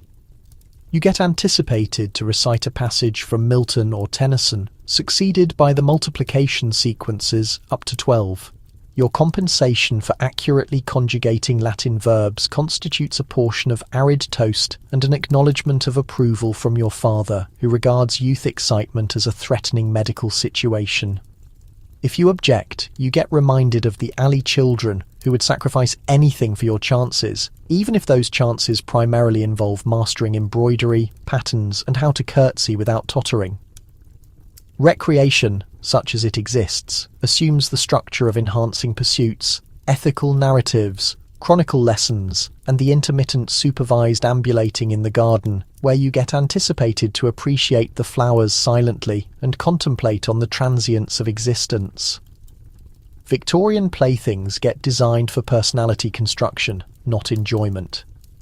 You might get presented with a collection of timber blocks displaying the faces of renowned statesmen, or a gaming board that instructs you the fundamentals of cleanliness, temperance, and the threats of contacting door fixtures. Dolls prove attractive, but solely if they get attired modestly, and any offspring detected undressing a doll to observe how it operates can anticipate a forcefully phrased lecture about decorum, mortality, and potentially the threats of French civilization. Control proves omnipresent. Spare the rod and spoil the offspring isn't merely a phrase, it's a strategy. Gentle correction gets reserved for domestic animals. For offspring, there exist endless regulations. Or perpetually communicate when addressed, never disturb, rise when an adult penetrates the space, and never, under any situations, articulate an original perspective about pudding. If you neglect your dining conduct, you get dispatched to bed with a stern caution to contemplate on your future opportunities. If you succeed, you get compensated with the advantage of examining more Latin. And still, in the boundaries of these firmly controlled days, offspring carve out small insurrections. A stolen instant beyond the tropical plant, a murmured jest in the child's chamber, a daring tumble down the rear stairway. All evidence that youth will not get entirely conquered, no matter how numerous copies of Mrs. Beeton's volume of household administration your mother distributes around when bedtime materializes. It's premature. Offspring require their rest to be suitable for obligation. At sunrise, you ascend between frigid linens, a draughty chamber monitored over by portraits of sombre ancestors and the ever-observant household feline. The following day you will ascend and accomplish it all again, one Latin noun at a time, wishing one day to advance to the dizzying liberty of selecting your personal waistcoat.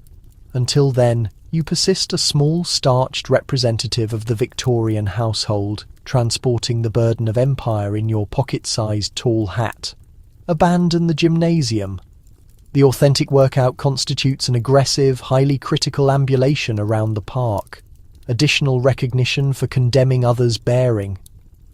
In the magnificent Victorian scheme of self-enhancement, no fixation gets more sincerely and absurdly pursued than beneficial exercise.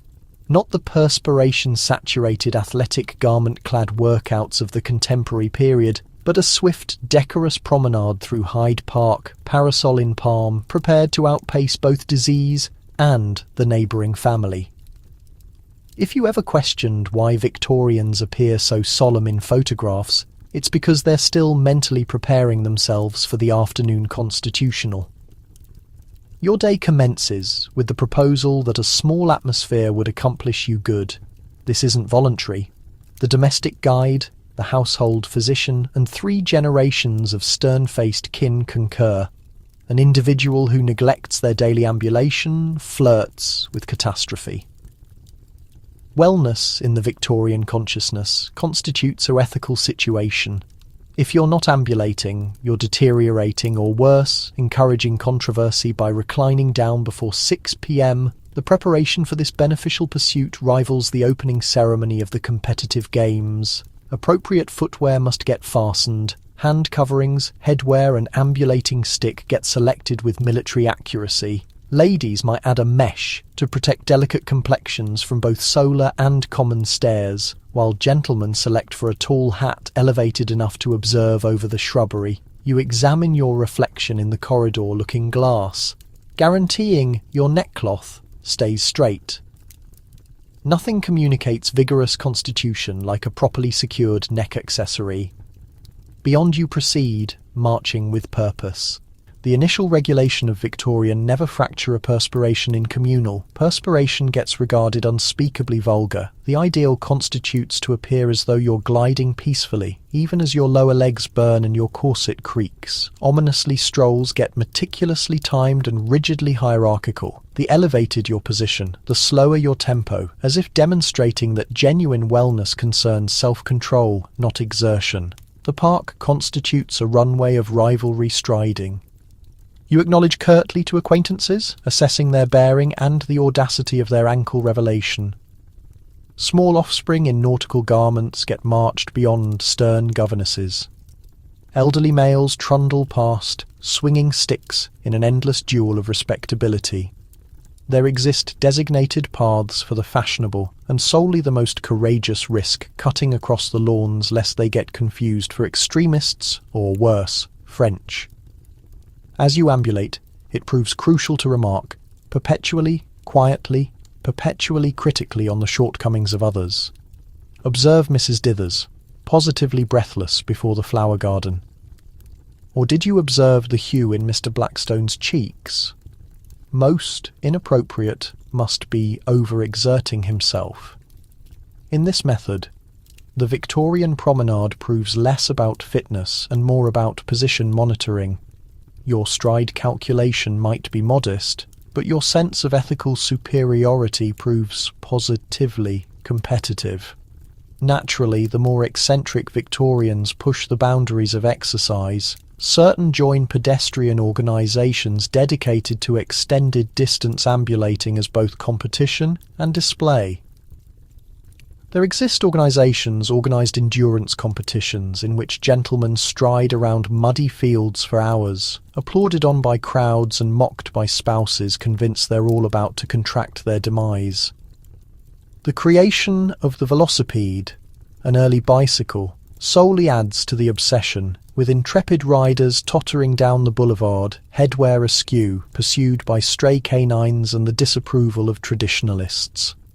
Returned at residence, each magazine promotes the latest Swedish gymnastics or muscular Christianity, urging readers to pursue exercise with ethical severity and merely a hint of terror.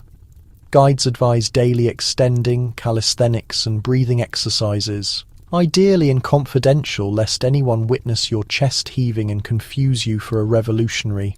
At the conclusion of the promenade, you return residents' cheeks flushed but not excessively flushed, bearing impeccable and spirit cleansed by critical observation. You have not gained muscle, but you have gained recognition in the Victorian competition of existence. The appearance of wellness, the approval of your companions, and the satisfaction of having ambulated merely somewhat faster than Mrs. O'Dithers. Abandon CrossFit. In the Victorian period, all you require for flawless wellness constitutes a rigid upper lip, an excellent headwear and a readiness to march through existence, ideally while silently critiquing everyone else's gait. The materialization of the correspondence proves a daily excitement. Stamp accumulating constitutes the most thrilling thing to occur to you all month, and heaven assist you if your penny black possesses a corner absent.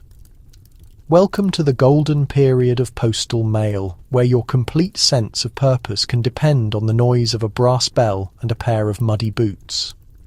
In Victorian England, the postman arrives like a minor celebrity, delivering news, gossip, invitations, and most crucially, fresh additions to your steadily expanding collection.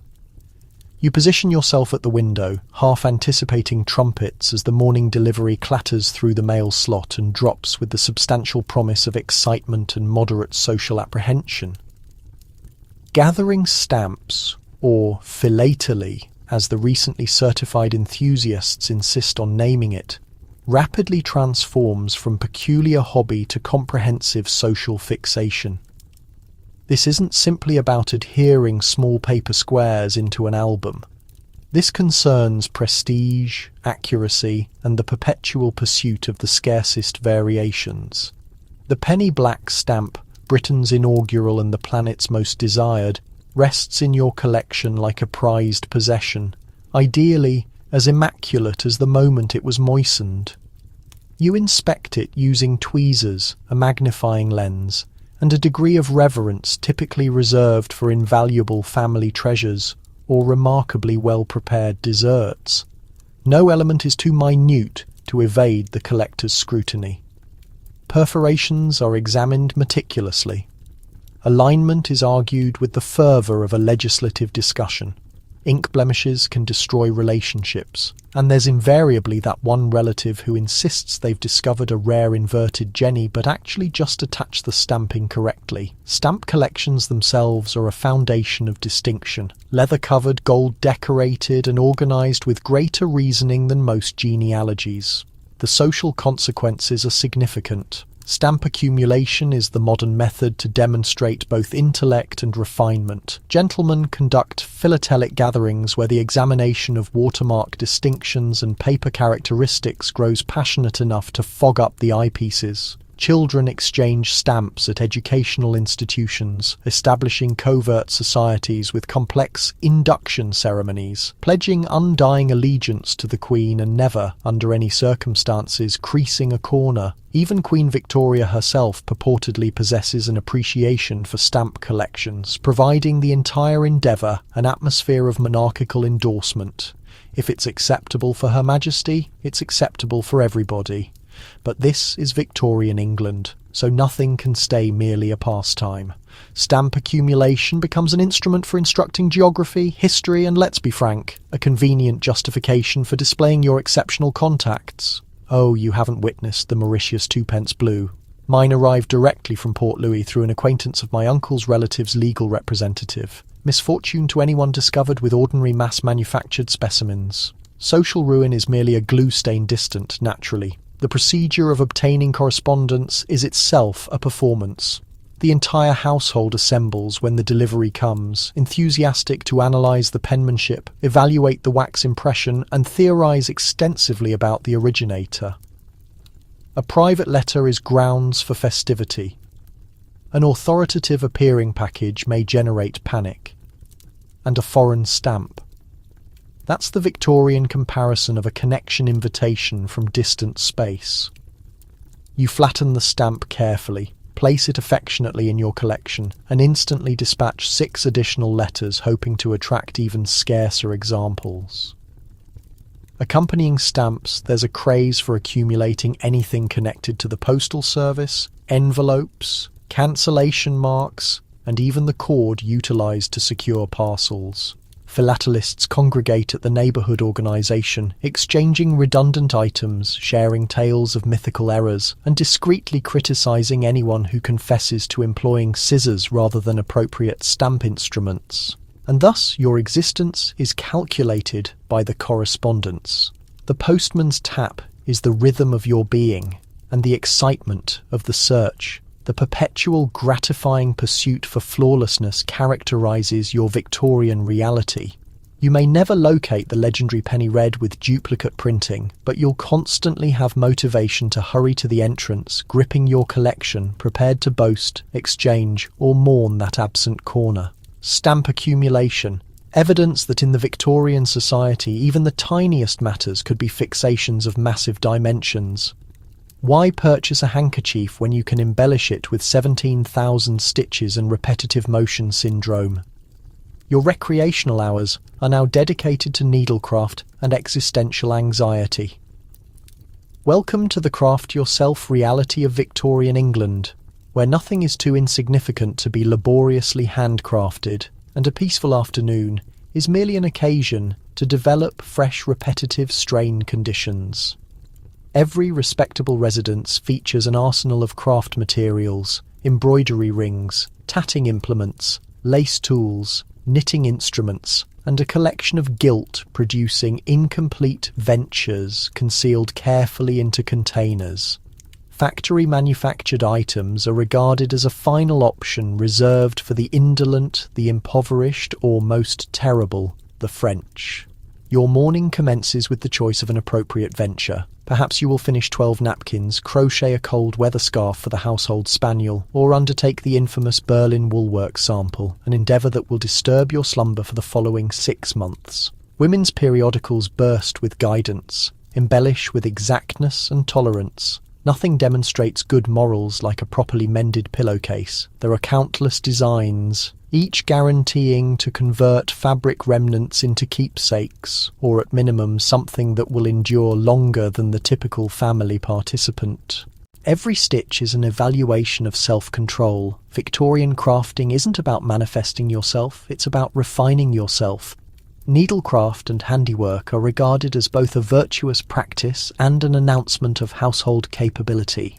A misaligned cross-stitch is an indication of wayward disposition. A missed stitch in a knitted sock might receive a deliberate exhale from Aunt Jemima. If you are genuinely unlucky, your creation is submitted into a neighbourhood exhibition for communal assessment. Anticipate the mortification of a recognition for attempt decoration. The obsession doesn't conclude at textiles. Home fermentation, conservation, and preserve preparation our adversarial activities. The storage must be filled with containers of gooseberry preservation and relishes substantial enough to stop a runaway carriage. Preserving is both a discipline and an enigmatic ritual, best executed in quietness with abundant quantities of vinegar and precisely 3 generations of counsel. Victorian formula books contain rigid directions. Do not endeavour to preserve walnuts on a humid Thursday. To disregard such knowledge is to welcome catastrophe and, potentially, food poisoning. Gentlemen are not exempt from the crafting impulse. They sculpt walking instruments, create detailed miniature vessels, and attempt wood etching with inconsistent outcomes and periodic insurance assertions. Young males specifically are encouraged to render themselves valuable by building bookcases, compartments, and other minor items that appear suspiciously like excess kindling. The handcrafted enthusiasm extends to furnishings, bird shelters, and even complete garden structures, because nothing communicates stability like a miniature Greek monument crumbling gradually in the bushes. Children, likewise, are drafted for the Victorian crafting apparatus. Their instruction includes stitching samples, carving playthings, and assembling paper blossoms with adhesive that could, if necessary, secure together the governmental finances.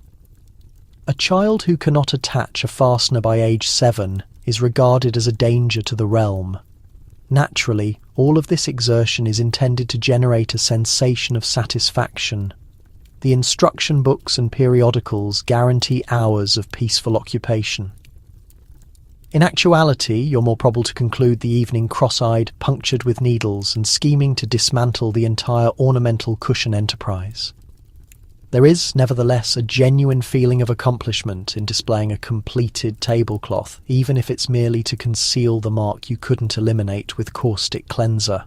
And thus in Victorian England, the expression handcrafted is a symbol of distinction, a validation of economy, endurance, and the variety of obstinate satisfaction that persists on equal portions caffeine and societal expectation. You may retire to sleep with a throbbing wrist, a fresh blister, and incomplete ventures accumulated higher than the houseplant, but at minimum you've participated in the magnificent custom of accomplishing everything the difficult method. So next occasion, you're inclined to acquire something off the display. Recall, a genuine Victorian would have created it themselves, condemned their instruction manual, and likely initiated 3 additional ventures before morning meal. Every choice, from how you agitate your tea to which rain shield you transport, is calculated to broadcast respectability. You experience a minor collapse attempting to determine if your visiting card is excessively ivory. In Victorian England, the unrelenting quest for respectability is less a lifestyle selection and more a continuous vocation. It doesn't matter if you're exhausted, famished, or afflicted by existential dread, provided your cuffs are stiffened, your conduct flawless, and your rain shield both stylish and sturdy enough to endure a sudden downpour or, more probable, and spontaneous confrontation over dessert protocol. Your morning commences with a predicament of presentation. What tone of waistcoat is adequately solemn for a Wednesday? Is your hat edge at the proper non-suggestive inclination? Does your rain shield communicate steady citizen or perilously artistic nonconformist? You reference the household instruction book, then verify with last week's counsel column in the Ladies' Gazette. The apprehension is genuine. The incorrect selection will not merely bring individual disgrace, but may additionally result in a severe letter from Aunt Letitia and frozen stares from Mrs. Crabapple at the merchants. Respectability penetrates every opening of daily existence. Your tea must be distributed with precisely the appropriate amount of wrist movement. Too feeble and you're labelled a progressive.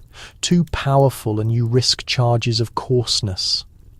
When presenting yourself at a gathering, you must deliver a visiting card that is precisely the proper tone of ivory. Not bone, not cream, and definitely not, heaven forbid, egg yolk. The paper material should be substantial enough to function as a doorstop. Any embellishment must be understated, yet distinctly proclaim your ethical position and, optimally, the virtue of your hereditary lineage. The skill of dialogue is likewise controlled by regulations so elaborate they make chess resemble elementary games. You may address the climate, chapel, and Queen Victoria's most recent hat, but exclusively in sanctioned expressions. Subjects like finances, emotions, and anything that occurs south of the Thames are absolutely prohibited. Amusement must be refined, tears inconspicuous, and sneezes virtually undetectable. Should you hiccup at the inappropriate instant, it's preferable to pardon yourself to the garden and contemplate your social deficiencies amongst the foliage. Even your animals must broadcast respectability. A properly behaved spaniel is a representation of steadiness. A cat who pursues furniture legs jeopardizes the entire household's standing. Children are prepared to be miniature representatives of morality, clothed in velvet and reminded constantly never to speak above a soft whisper or reference that Daddy produces nocturnal sounds. The residence itself is a monument to self-restraint. Drapes arranged precisely so, decorative mats symmetrically positioned, and not a solitary chair cover misplaced. Departing outside is an examination of composure. You must acknowledge acquaintances at precisely the proper inclination, neither excessively friendly nor excessively distant. Traverse the street exclusively when the illumination is complimentary, and for heaven's benefit, never be observed running for transportation.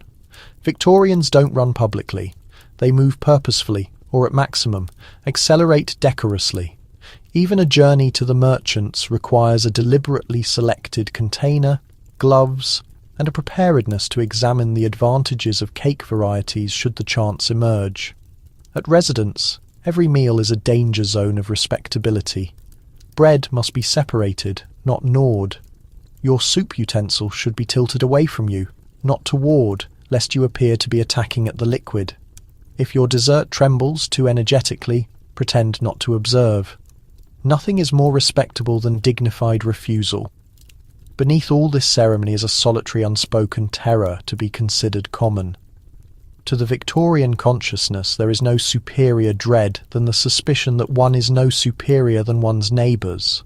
The strain is tremendous, the regulations infinite, and the sensation of mutual apprehension, well, strangely recognisable. So next occasion you reconsider your handshake or forfeit sleep over the proper method to consume asparagus, remember you're maintaining a distinguished custom of appearances. Above everything in the Victorian society, respectability is the ultimate fixation, a symbol of distinction, a substantial weight, and occasionally a very successful method to keep everyone too occupied to generate genuine problems. The fresh idea of recreational hours dispatches everyone into a panic. Should you unwind, contribute, participate in croquet, or simply collapse decorously on a reclining sofa? Welcome to Victorian England's greatest trial in mutual apprehension, the origin of the weekend. For generations, time was an unrelenting procession of labour, disrupted exclusively by Sunday's temporary church-required intermission. Then, abruptly, here arrives Saturday afternoon, presenting the terrifying possibility of unoccupied time before individuals who've devoted their complete lives calculating self-value by productivity, stiffened linens, and the triumphant prevention of amusement. The consequence? Extensive bewilderment, a nationwide epidemic of excessive scheduling, and a generation of Victorians discovering the difficult method that recreation is not as calming as it appears. The initial matter of business, determining what precisely you're intended to accomplish. The household instruction book isn't significantly helpful. There's a portion on appropriate entertainments for the middle rank, which suggests croquet, archery, or rehearsing the harmonium, but nobody can concur. The children desire to ascend trees and propel themselves through the neighbour's berry garden. Mother is resolved to catch up on her letters, embellish a chair cover, and organise a charity stitching circle, concurrently, if achievable. Father conceals behind the newspaper, silently dreading the possibility of being compelled into a family walk, which he anticipates will conclude in a discourse on the perils of overexertion and inappropriate posture. Some attempt to occupy the interval with self-enhancement. The Saturday partial day is apparently an optimal chance to acquire a fresh language, rehearse penmanship, or examine the most recent dissertation on the cleanliness of indoor vegetation.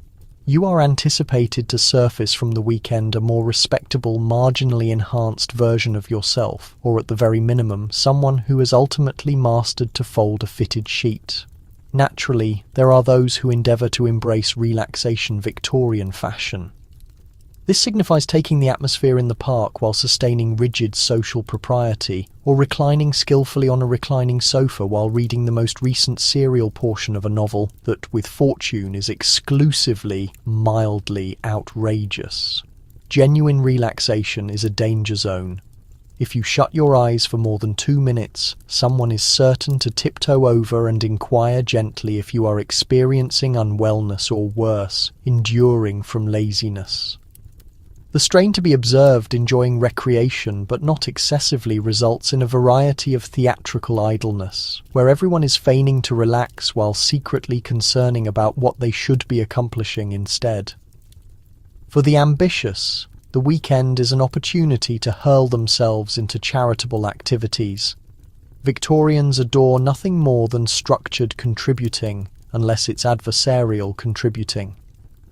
Soup facilities, chapel markets, and fundraising gatherings spring up everywhere, each with a visitor record and at minimum one severe lady tallying the biscuits. Philanthropy is pursued with the identical enthusiasm typically reserved for sanitizing the silverware. If you neglect to register for at minimum one worthy cause, anticipate a deliberate comment from your neighbour about the elevating power of contribution. Then there's athletics. Croquet lawns are trampled by nervous debutantes, each wielding a mallet with concerning exactness. Gentlemen perspire politely over cricket competitions, and households take up cycling, careening down the path with a combination of exhilaration and existential panic. Naturally, all activity is accompanied by an undercurrent of rivalry. Who possesses the most refined recreation outfit, whose refreshments are sliced at the proper angle? Did the Joneses' daughter genuinely score a hoop, or was there misconduct? By Sunday evening you're more depleted than if you'd devoted the complete weekend polishing brass. You've read half a volume, embellished a third of a handkerchief, failed at croquet, participated in 2 charity gatherings, and succeeded to concern about your absence of advancement on all aspects. Yet in genuine Victorian manner, you smile courageously and proclaim the weekend invigorating. You establish your determination for Monday, resolved to accomplish superior next occasion, perhaps by devoting Saturday collapsing decorously and hoping nobody inquires what you accomplished with your valuable recreation hours. Because in Victorian England, even unoccupied time is merely another occasion to demonstrate you're accomplishing life properly.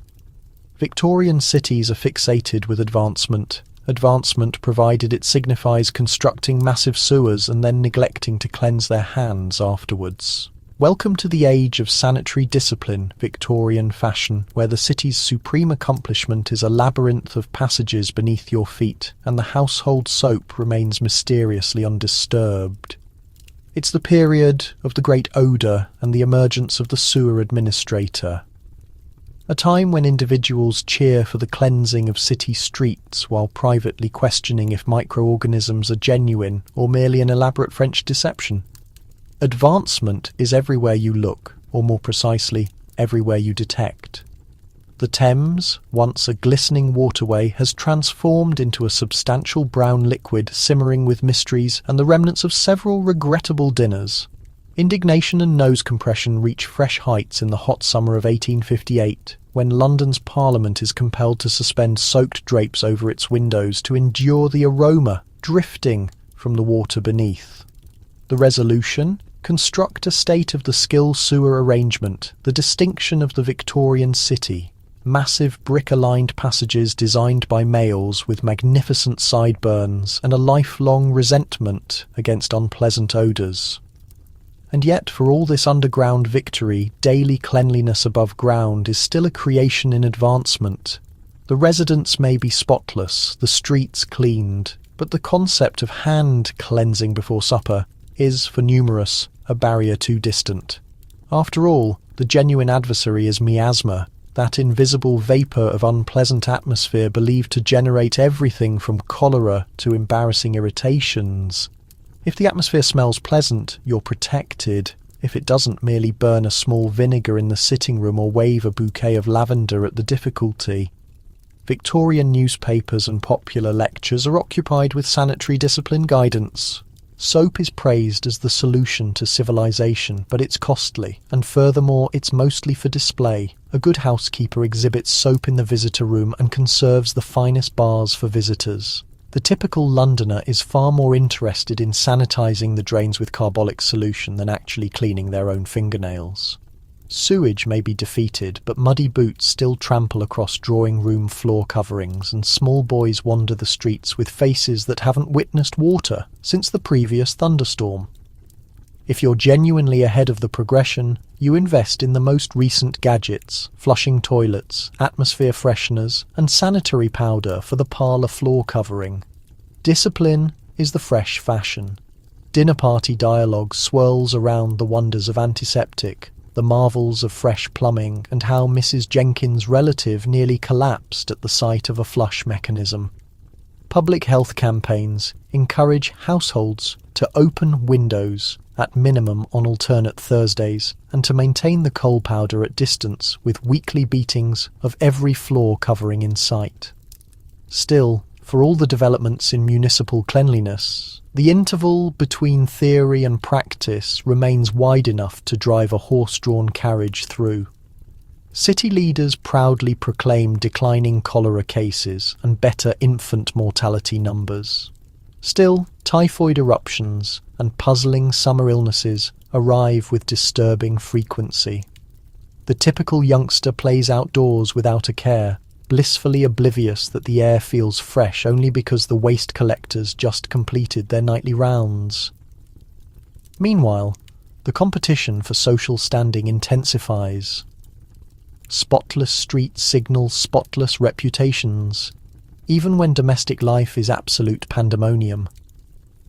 As long as the sidewalk remains swept and the drains gleam, you might for an order. Dignity. But should the milkman trip over something revolting on your doorstep, the scandal will haunt you forever, regardless of how much rosewater you flush through the pipes. So you persist, praising advancement at every opportunity, admiring the miracles of modern sanitation while conveniently overlooking the grime under your fingernails. In Victorian society, immaculate streets serve as a public declaration of virtue. But immaculate hands? Well, that remains a private concern, preferably addressed with a vigorous wipe on your pants and a firm conviction in the healing properties of outdoor breezes. Because sometimes the ultimate fixation isn't scientific achievement, but the comfort of believing you've defeated dirt while politely pretending not to see the proof on your own fingers. It's trendy to showcase preserved birds, small mammals, and even cherished household pets. You can't stop wondering if the family goldfish might be next. Welcome to the magnificent Victorian sitting room where no shelf is truly finished without the glassy gaze of a previously animate being. Taxidermy isn't merely an eccentric pastime, it's a wealth indicator, a discussion starter, and a strange emblem of intellectual inquisitiveness. If a visitor can't name at least 3 varieties of mounted bird before refreshments arrive, are you even hosting properly? The craze starts, as most Victorian trends do, with an uncomfortable blend of genuine scholarship and status-seeking. Natural science is fashionable, and everyone desires to demonstrate their sophistication, or, at minimum, their connection to a well-travelled relative with a thoughtfully assembled collection of preserved curiosities. The more unusual, the superior. Tropical parrots from South America, woodland squirrels from northern England, and the sporadic, suspiciously dusty platypus. A bare wall represents squandered potential for a row of positioned pheasants, wings extended, captured in a moment of majestic stillness. No sitting room remains untouched. The traditional glass enclosure contains a scene of birds in mid-theatrical stance, perhaps nibbling at clothberries or positioned alongside an artificial butterfly. Look, your host will announce, this one is a hoopoe. My spouse hunted it during our wedding trip. you acknowledge appreciatively, suppressing the impulse to question why the unfortunate creature appears so astonished. But why restrict yourself to birds? Taxidermy is an anything-goes affair. Spiny hedgehogs, red foxes, even complete weasel clans might decorate the fireplace shelf. For those with a talent for the ridiculous, there are playful human-like arrangements. Amphibians staged as cricket players, young cats in decorative dresses, and rodents conducting elaborate afternoon tea ceremonies, all staring at you with the tortured expression of beings who never requested this fate. Of course, the pinnacle in Victorian taxidermy is the treasured family companion. When Rover departs this earthly existence, he may discover himself preserved beside the umbrella holder, eternally ready to retrieve. If somewhat less energetic than previously, felines are meticulously positioned on plush cushions with looks of permanent irritation. Parakeets unfortunately forfeit some of their appeal when suspended mid-melody, but it's the sentiment that matters. The family goldfish, you imagine, exists in constant fear of being transferred from container to display case. Taxidermy isn't solely about visual appeal, it's also regarded as profoundly instructional. Victorian youngsters are required to remember the scientific names of every mounted example in the residence, recite information about their natural environment, and, optimally, not employ the fox's tail as an improvised facial hair. Amateur scientists take considerable pride in enlarging their assemblages, occasionally venturing outside with insect nets, more frequently submitting discreet orders with publications offering exotic natural marvels for the discriminating household. But despite its widespread acceptance, taxidermy is not without its hazards. Inexperienced practitioners occasionally produce regrettable outcomes. The misaligned owl, the strangely stretched ferret, the fox whose perpetual smile implies it's scheming something disturbing. Still, these mistakes only enhance the appeal. The Victorians, after all, are nothing if not relentless in their fascination, and the quest for flawlessness is unending, especially if you can exhibit it in a wooden display case. As the night progresses, you find yourself contemplating your environment, a collection of silent creatures, a wilderness of potted plants, and the slightest hint of preservation chemicals in the atmosphere. It's both reassuring and slightly dreamlike, the Victorian conception of wilderness tamed, classified, and, when required, tastefully preserved. So next time you enter a Victorian residence and find yourself meeting eyes with a particularly smug river otter, remember you're observing the period's commitment to scholarship, prestige, and the eternal quest for unusual elegance. Just don't remain motionless for too long. You never know what might finish up beneath glass. Victorians take pride in technological advancement. You invest an hour observing a presentation of the newest effort-reducing apparatus, which demands 3 domestic workers and a technical degree just to activate it. In Victorian Britain, advancement is less about utility and more about display. The constant progression of creation fills every reception room and publication with excited descriptions of amazing enhancements, many of which guarantee to preserve time, effort, funds, and your immortal spirit, while dependably accomplishing none of the preceding. If the 19th century possesses a slogan, it's why accept straightforward when you can have intricate, costly, and just slightly perilous. You receive an invitation to an afternoon showing at the adjacent residence. Always a hazardous undertaking. Mr. Cartwright, a pleased early enthusiast, welcomes you at the entrance with the expression of a gentleman who's just obtained the world's first electrical rodent trap and is anxious to demonstrate it. The reception room is packed with intriguing contraptions. A mechanical tea brewer which generates exactly 1 cup of tepid liquid per hour. A spring-activated boot shiner that nearly removes the servant's limb. And the notorious automatic napkin organiser last witnessed jamming itself into a panic at the community exhibition. The effort-saving apparatus of the week is the household rotating pressing machine. Its intention to decrease the exertion of flattening fabric. Its result to triple domestic bewilderment. Mr. Cartwright radiates as he and two servants grapple the mechanism into compliance, turning handles, feeding coal, and referencing a leather-covered instruction guide that could function as a doorstop.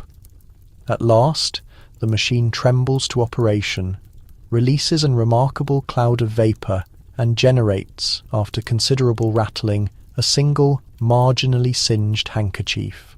Everyone applauds courteously while Mrs. Cartwright discreetly retrieves her traditional flat iron for the genuine work. Advancement, you quickly understand, is not about productivity, it's about social position. Possessing the latest gadget is evidence that you are progressive, wealthy, and capable to pardon minor incidents like unintentional detonations or the puzzling vanishing of the household canine. Evening gatherings feature lengthy, passionate arguments about the comparative advantages of water closets versus earth closets, gas illumination versus whale oil, and whether the telephone is a gift or the signal of societal breakdown. The residence' central location for innovation excess. The kitchen alone holds enough effort-saving apparatuses to populate a small exhibition. Butter machines, bread cutters, preserve presses, and a mechanical egg whipper that only demands a powerful wrist, calm nerves, and a readiness to accept mixed eggs as your fate. The reception room displays pneumatic communication tubes and bell cord systems that chime in every chamber except the one you're occupying. Publications and catalogues encourage you to welcome advancement with open arms and a shaking wallet. The essential gadget of the period is soon accumulating dust in the rear of the storage area, right adjacent to last year's sausage maker and the haunted umbrella holder. You discover yourself purchasing things not because you require them, but because you dread falling behind. In the enormous competition toward contemporary life, no one desires to be discovered using yesterday's potato cutter. Of course, some creations do transform lives for the superior. Flush lavatories, gas cookers, stitching machines.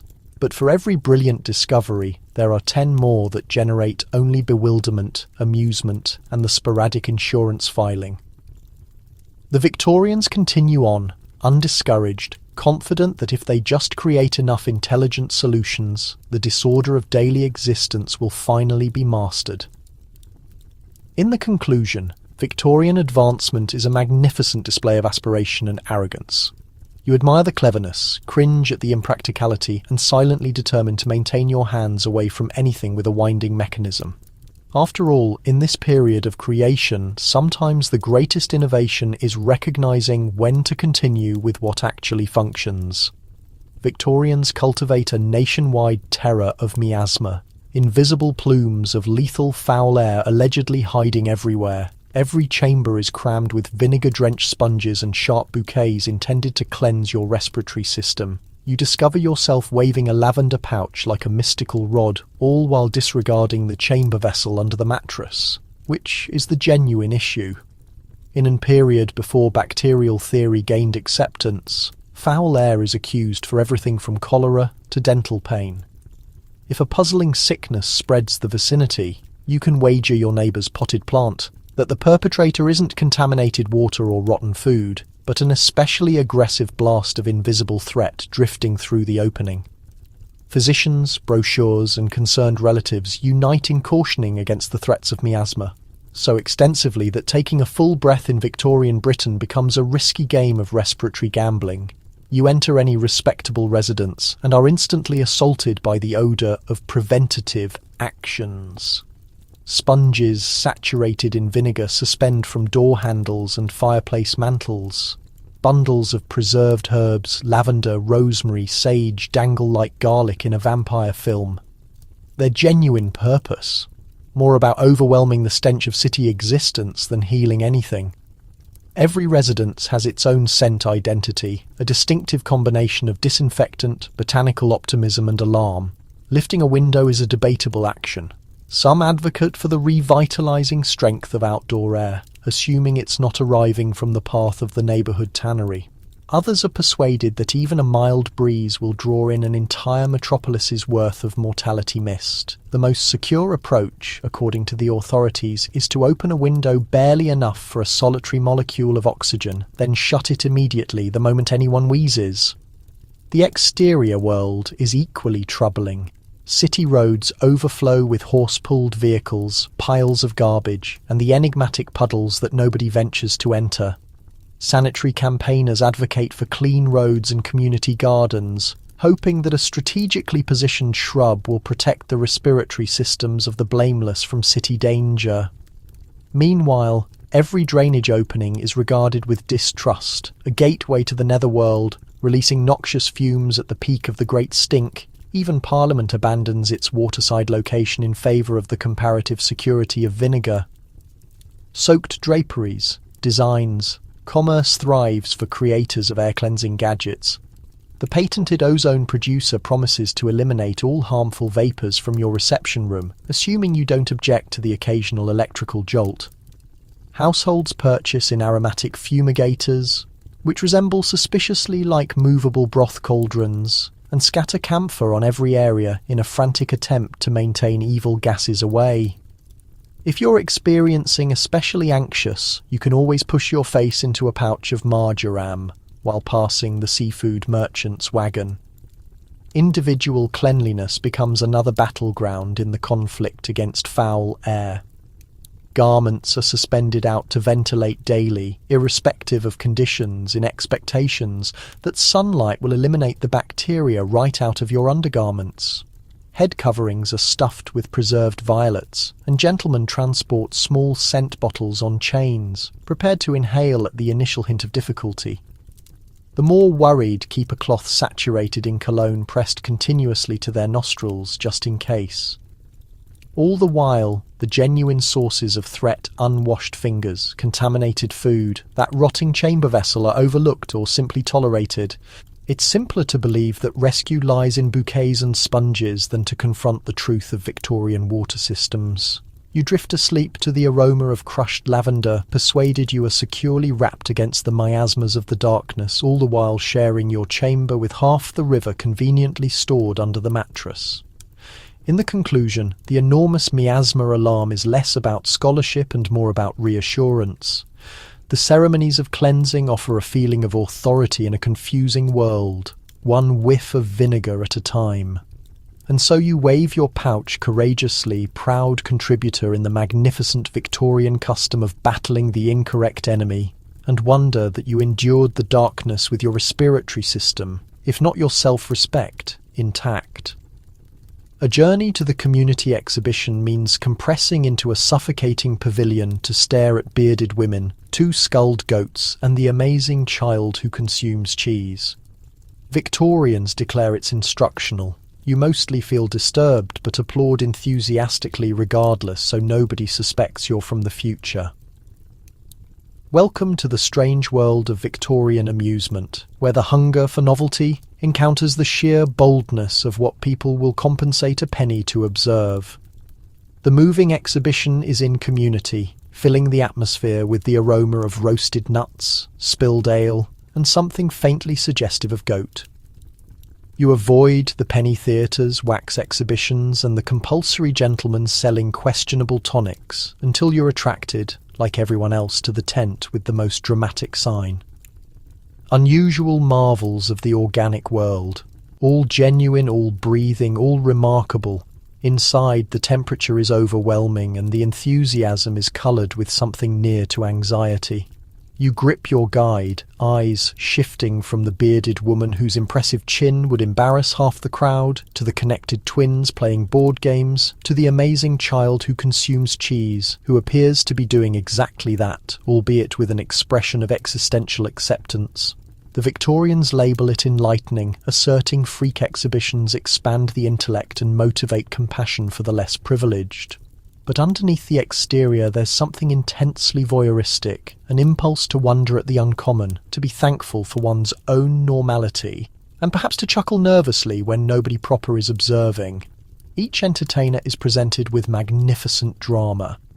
The announcer, equal parts performer and preacher, reminds everyone that the world is abundant with enigmas and that scholarship is continuously progressing. Observe the Siamese twins, wonders of existence. Discover the warning tale of the alligator man. You applaud partly because it appears polite and partly because everyone else is participating.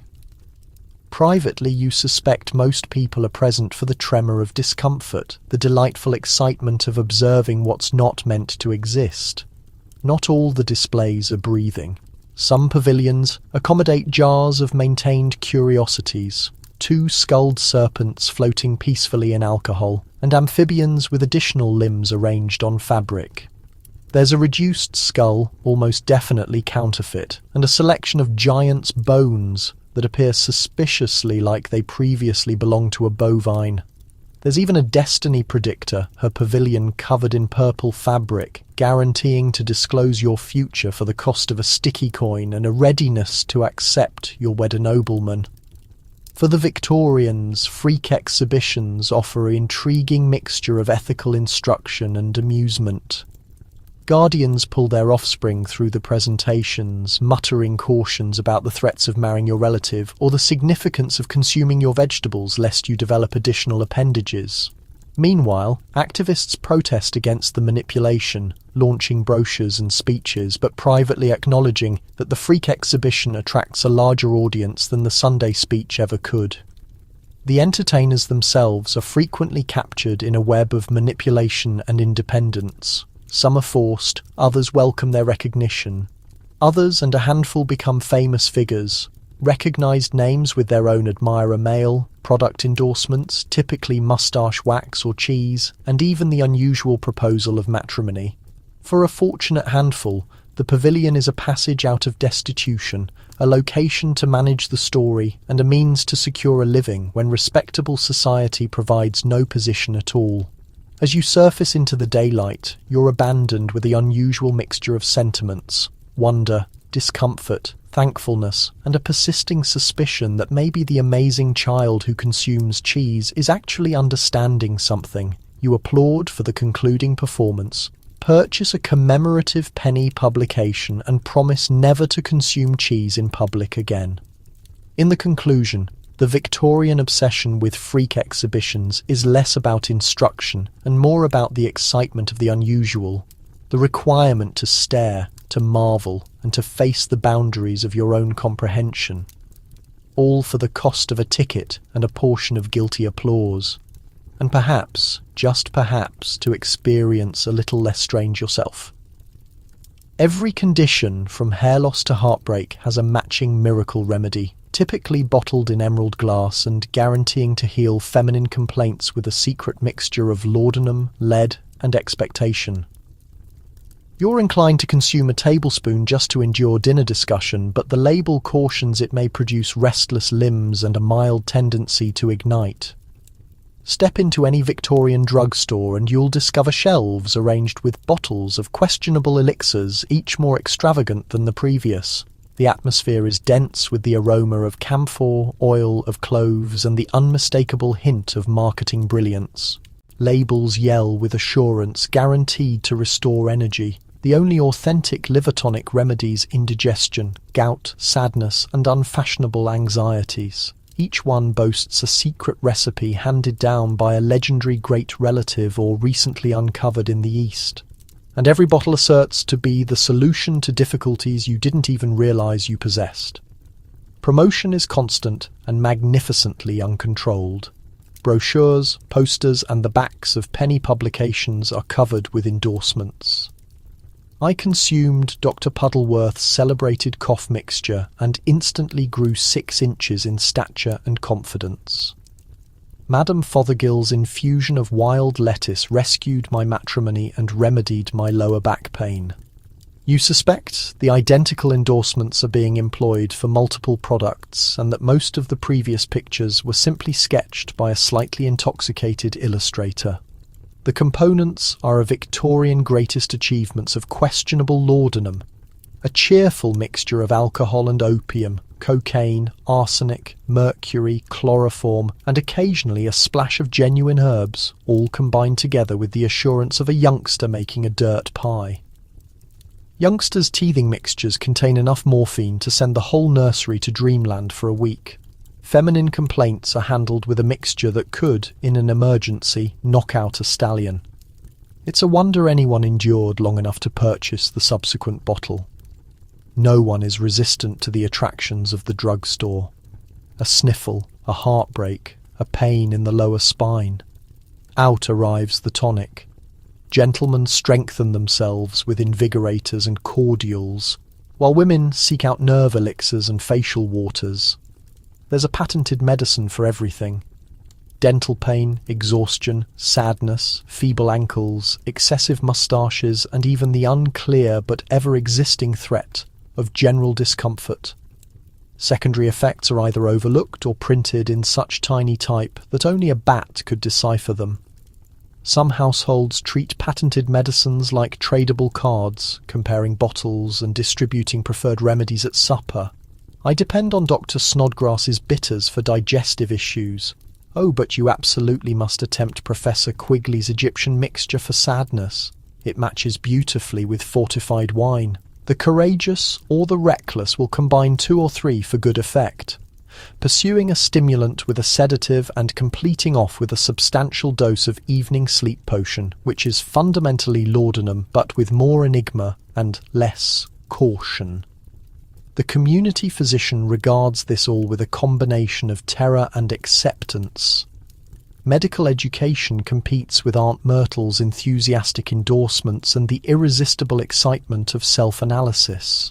Why rely on a physician's tedious advice when you can diagnose yourself with nervous fatigue and address it with the latest preparation that asserts to remedy both warts and marital disagreement?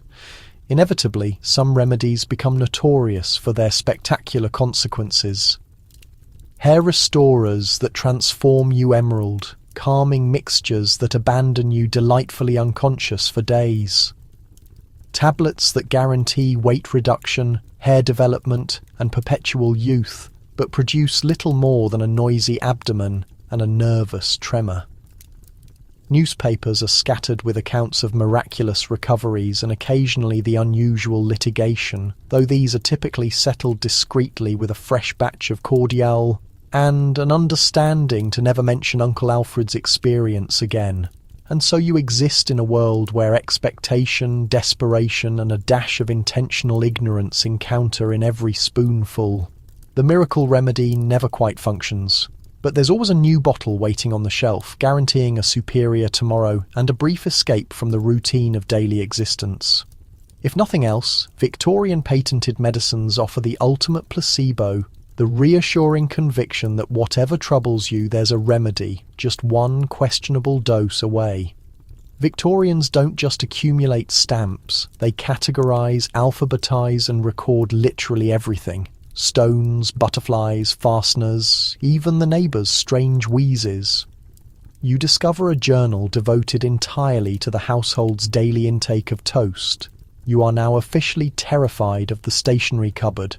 In the enormous competition for respectability and enhancement, Victorians raise cataloguing to an art form and, for some, a minor psychological affliction.